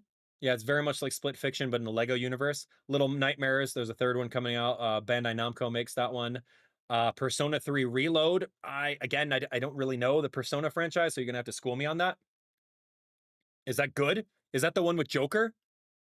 What's the one with Joker that was so popular? How do we get that on Nintendo Switch? But then right over here, they do a crazy spooky trailer for Resident Evil 9 Requiem, which I had a Capcom appointment at Gamescom, and they're like, oh, hey, you want to play the 3 Capcom games? I'm like, yeah, I absolutely do. Okay, you're going to play Resident Evil 9, you're going to play Onimusha, and you're going to play Pragmata. And I'm like, I'm very scared of Resident Evil games. I haven't touched a Resident Evil game since I was in high school. True story. One of my friends got me a Resident Evil game for my birthday in high school on GameCube. I played it, and I was very scared. Dogs or monsters jumping through the window in a hallway, me running out of bullets. Very, very scary. So I've never really touched a Resident Evil game since then. So I'm like, I guess I'm going to go over here and play Resident Evil 9. Put my headphones on, grab my PlayStation 5 controller. There's a person to my left, a person to my right playing their own demo of it. You play as this girl, I don't know what her name is, but it's completely dark. You're in this like weird hospital. You have to find the lighter. You have to find the lighter over here. And then there's like this crazy monster that like bites the top half of a guy and drags them away, and you're forced to go towards that area. Oh my gosh. I go to a dead end. I can't open the door because I don't have the fuses for the gate. And then I'm forced to go into the area where that giant monster was. It's dark. I only have this light. I can throw a bottle. Can't do anything. There's no gun. It's just a survival aspect. Big monster comes up out of nowhere, picks me up, takes a bite out of me, and throws me to the floor. I survive one bite. I run away. Luckily, it leaves, it disappears. And then I'm in the surgical room. I'm in the surgical room over here. I find out that there's a box, there's a cabinet up top. I can't reach it. That's the thing. Yeah, right there. This thing right here. Oh, so scary. That was literally from the demo. This giant, weird, gnarly looking thing. I find out I have to go open up this cabinet. I can't reach it because I'm a short little girl. I find out that there's a tray. I can grab and pull the tray and push it over here to the wall. I start climbing up the tray in order to reach the cabinet. This big thing bursts into the room. I jump off the tray. I'm hiding behind it. I'm crouching, standing very still. I'm like, oh my gosh, this is so scary. I'm like literally I'm yelling out loud. I have headphones on. I'm yelling, and then I'm looking left and right to see if people heard me yell in the demo area. So scary. And yeah, and this weird monster was looking at me, and then I'm like, okay, good, coast is clear, he doesn't see me. And then he kicks the tray, I get some damage, he picks me up, and then he bites my head off. You died. Fade to black. So scary. So scary. Not really a game for me, but I played it, and I was not going to jump back into it, no matter what they wanted me at PAX West. My friends at Capcom were like, come on over, come on, play it, play it, play it. I'm like, no, man, it's too scary for me. I already played at Gamescom. I got my head bit off. But yeah, my friend over at Capcom mentioned that one person fainted at Gamescom from playing it, and another person threw up from playing it. Literally, could you imagine the small area where I was playing my Gamescom demo? It was almost like a little closet. It was very, very tiny. Someone throwing up or someone passing out. Yeah, true story, man. Crazy. Not while I was there, but he told me like throughout the event that's what happened. Anyway, so they're also releasing Resident Evil Village and the other Resident Evil. Cool, great. More the merrier. It's a game for you. You might like it. If you like horror games, I know people love horror games. I don't like to be scared. I'm too empathetic. I usually put myself into those situations. And also, it doesn't help that I played this demo in first person, which made it way scarier. Anyway, fun. Last up, friends. What was this one? Oh, a new Fire Emblem. Yeah, a new Fire Emblem game. I saw it, and then I'm like, oh yeah, this is definitely a Fire Emblem. So cool. I mean, great. The story of Fire Emblem is really what keeps me. Gameplay is always the same. It's always grid-based. It's always cool cutscenes when you're doing attacks. I don't really know what this story is all about.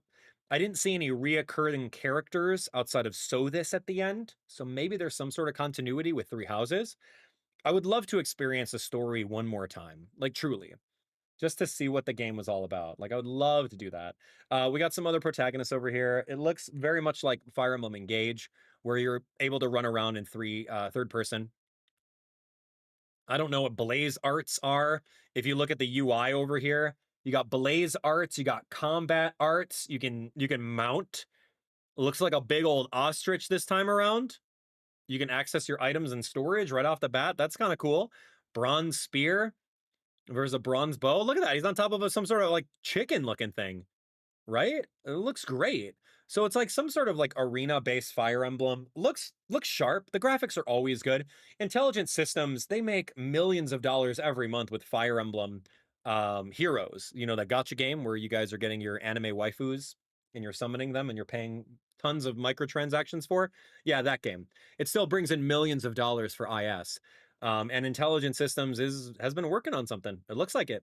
Looks great. I'm not complaining in the slightest. Nothing to complain about over here. I don't know what Gambit is, but maybe that's an ability that this character has.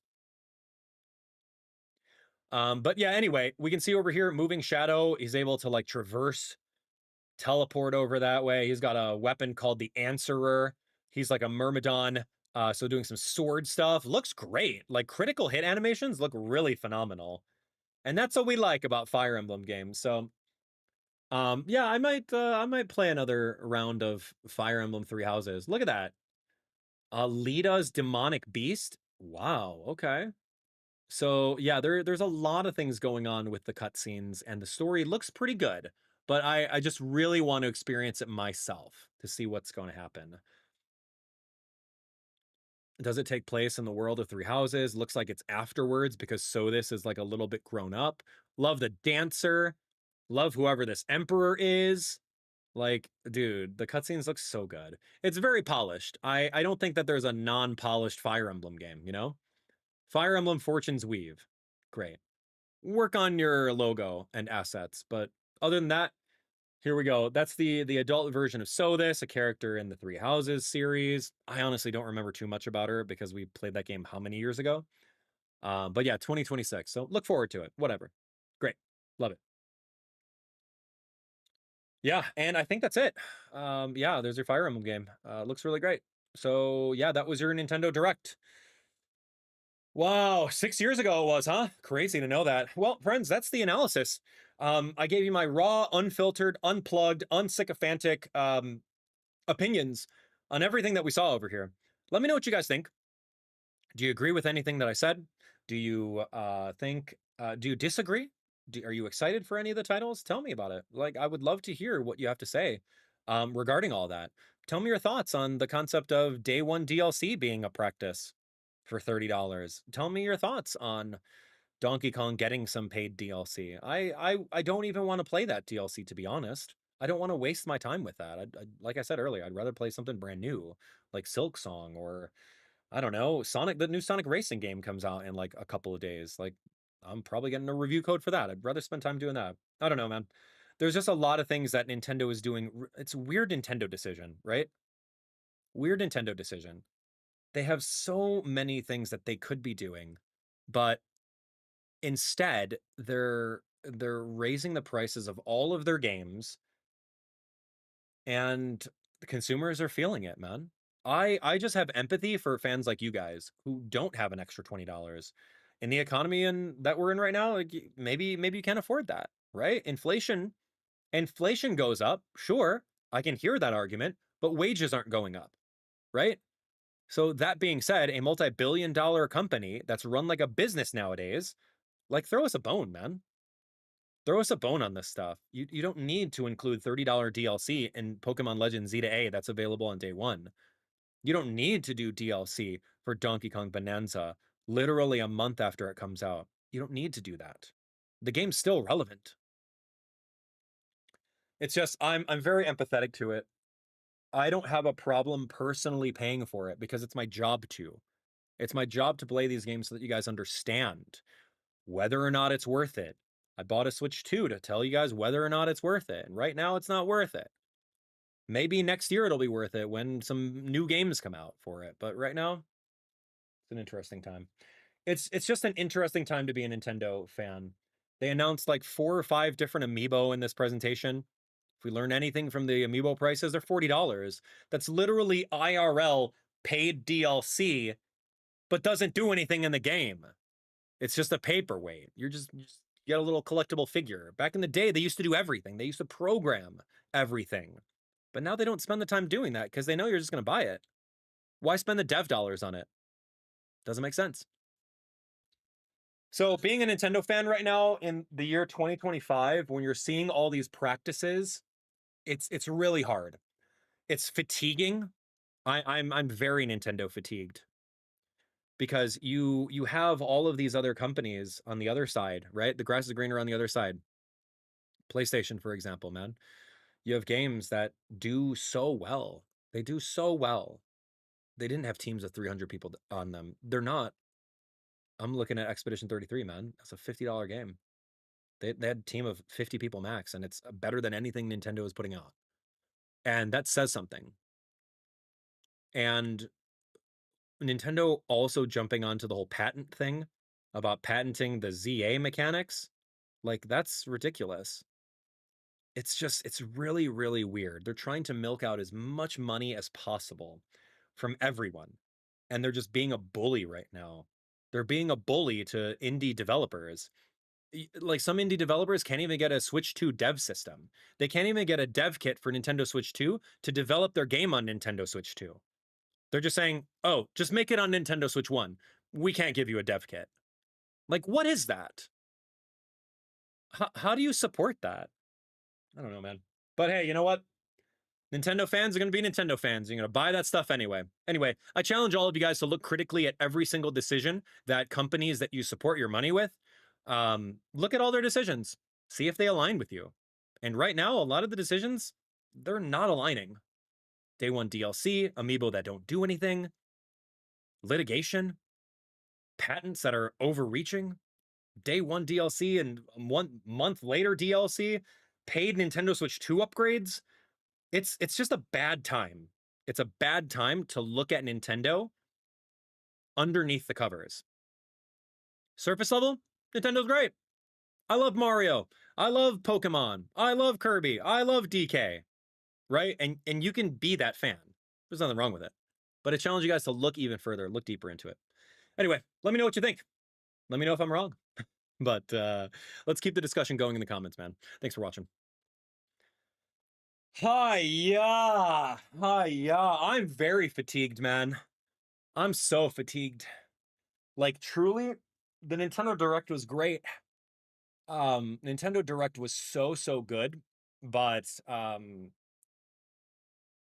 it's really hard. It's really hard as an adult who doesn't have as an adult. Okay, here's what I'm going to sympathize with. As an adult who doesn't have a parent buying their video games for them. That's who I sympathize for. Right? Because a lot of you guys may be kids. A lot of you guys may have parents that buy everything that you want, right? So it's a non-issue. So you glaze over it. And that's the part that I don't feel that you guys can glaze over. It's just really hard. It's a hard pill to swallow. We love all the IPs that come off of Nintendo, but we hate their practices that they're doing, i.e. day one DLC, month one DLC, litigation, all that other stuff that I talked about. Like, we hate how scummy they're being, but we're kind of tied because we've grown up with their IPs and we love them so much. And that's what they really prey on. They prey on that nostalgia, right? Sucks. Truly sucks. I don't know, man. Am I being too real? Am I being too real at this? Let me know in the comments. Yeah, am I being too real? Or do you guys just want me to be the hype guy? You just want me to be the hype guy. Oh man, this game's coming out. Yeah, I'm so excited for it, man. I don't know. Like, I'm speaking based off of, like, these are my true feelings. I'm not covering anything. It's just rough. It's just really, it's a real hard pill to swallow. And it leaves a very, very sour taste in my mind. Why didn't they talk about which games are going to be keycards, huh? Oh yeah, you know why? Because we don't want to put any more attention towards keycards because no one likes them. Remember, they did that one direct where it's like, okay, these are going to be keycard games. These are going to be physical.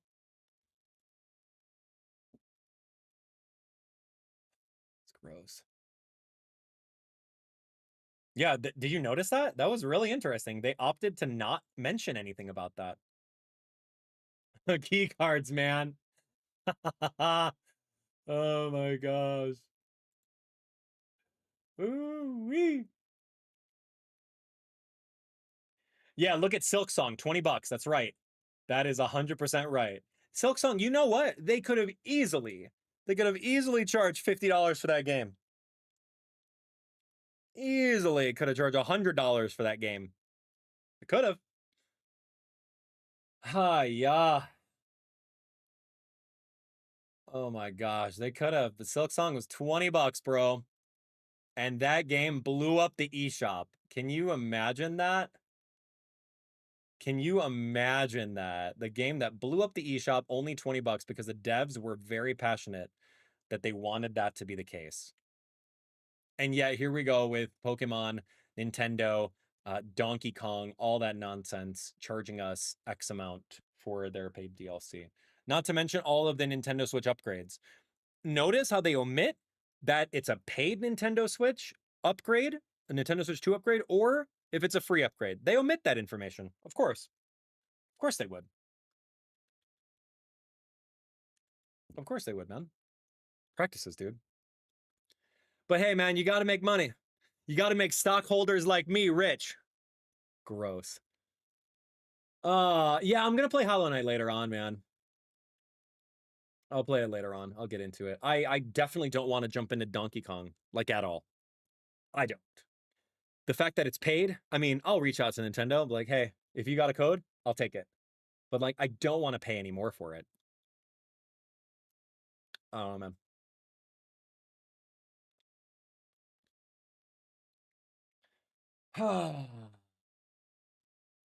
Okay, well, I don't want to be in an echo chamber. I want to hear from you guys now. Let's actually put the comments on the screen over here, and let's talk about it. Let's talk about it. Give me your thoughts. Give me your review. Give me your honest feelings about the Nintendo Direct. Let's talk about it. Who's all here? I got 2 chats on board. This is my Twitch chat, and then this is my YouTube chat. So give me, probably can't see it as well, but I'm going to put you guys on here anyway. Give me your thoughts. Give me your thoughts about the, am I thinking too much into it? Tell me, did you think it was 10 out of 10? What are we kind of thinking for it? Tell me about your just genuine thoughts. We got to spend the last 2.5 hours together, thinking about everything. So like, what are our feelings? What are our feelings? I'm hungry for starters. Like I am so hungry. Give me that.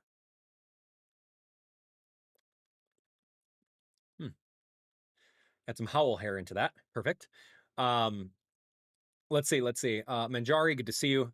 Say that I'm spot on. I mean, you don't have to agree with me, but thank you. MD Game Station says, I'm glad Bananza actually got substantial content unlike Odyssey. I mean, it's Odyssey 2. That's cool. I mean, favorites. Yep. Absolutely right. Shin X Shinra says, I definitely agree with you, and I'm tired of Nintendo tubers living in an echo chamber, glazing Nintendo endlessly. I don't know much about that, so you're going to have to tell me.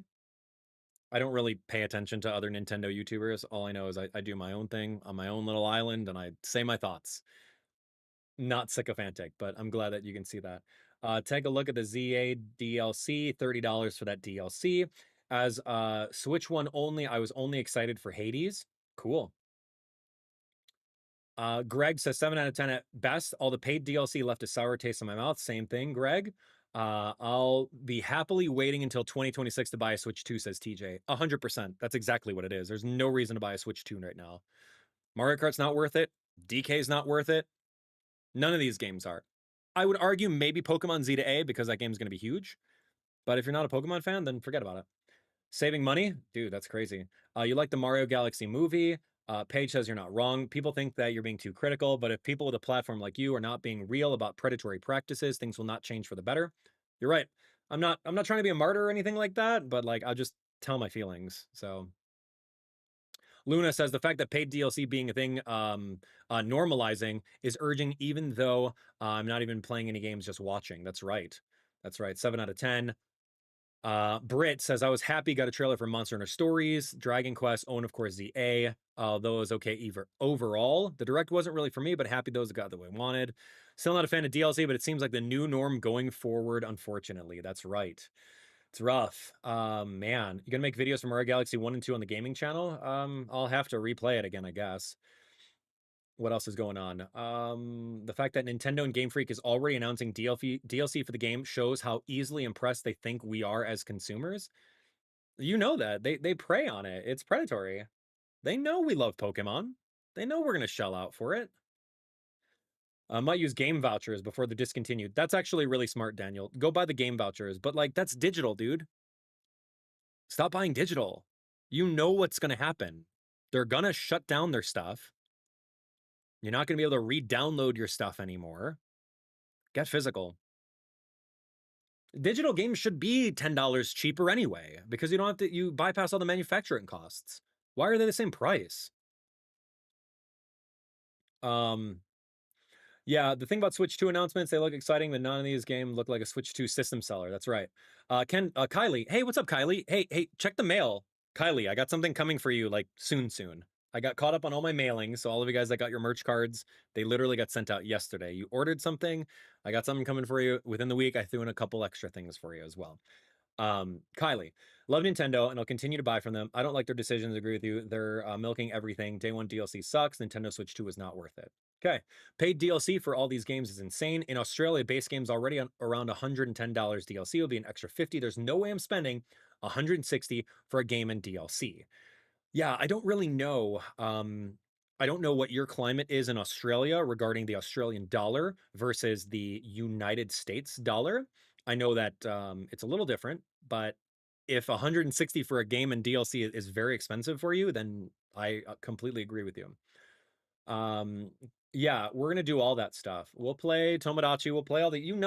Don't even ask me if I'm going to play these games. We are going to. It is my job to go through and play the games for you to make some content so that you can make a better decision on whether or not you want to buy the game. That's it, right? You guys saw me play Mario Kart. You saw how empty it was. You guys saw me play Donkey Kong Bonanza and how brain dead the gameplay was in post game. I enjoyed the full game. It was great. But post game, garbage. Didn't like it at all. That's why I don't want to go back to it. I literally, if I could sell it, I would. Ah, man. Yep. Virtual Boy was kind of weird. You're telling me, man. All right, guys. That's going to be it for me. I got to go feed the cats. I got to go eat some food. Join me this weekend. I'll be going through Silksong and I'll be going through Hollow Knight. Maybe we'll do Hollow Knight first. I heard that game is really, really cool and I would love to give that a shot. But yeah, honestly, let me know your thoughts about everything in the comments below. Oof, good luck, dude. It's a weird time to be a Nintendo fan. It's very polarizing. I just challenge all of you guys to see it from all the sides. See it from all the sides. If your parent buys you all the games, try to see it through the lens of someone who struggles to pay for video games and how video games have become an expensive hobby nowadays, where Nintendo used to be the affordable console and PlayStation and Xbox and Steam used to be the really expensive ones, right? Remember that. But now Nintendo's just like, why? Let's abandon all those values and let's just make money. I don't know, man. It's a different time. Different management. Under new management. So, all right, guys. That's going to be it for me today. Have a great rest of your day. Let me know what you guys thought in the comments, and we'll go from there. See ya.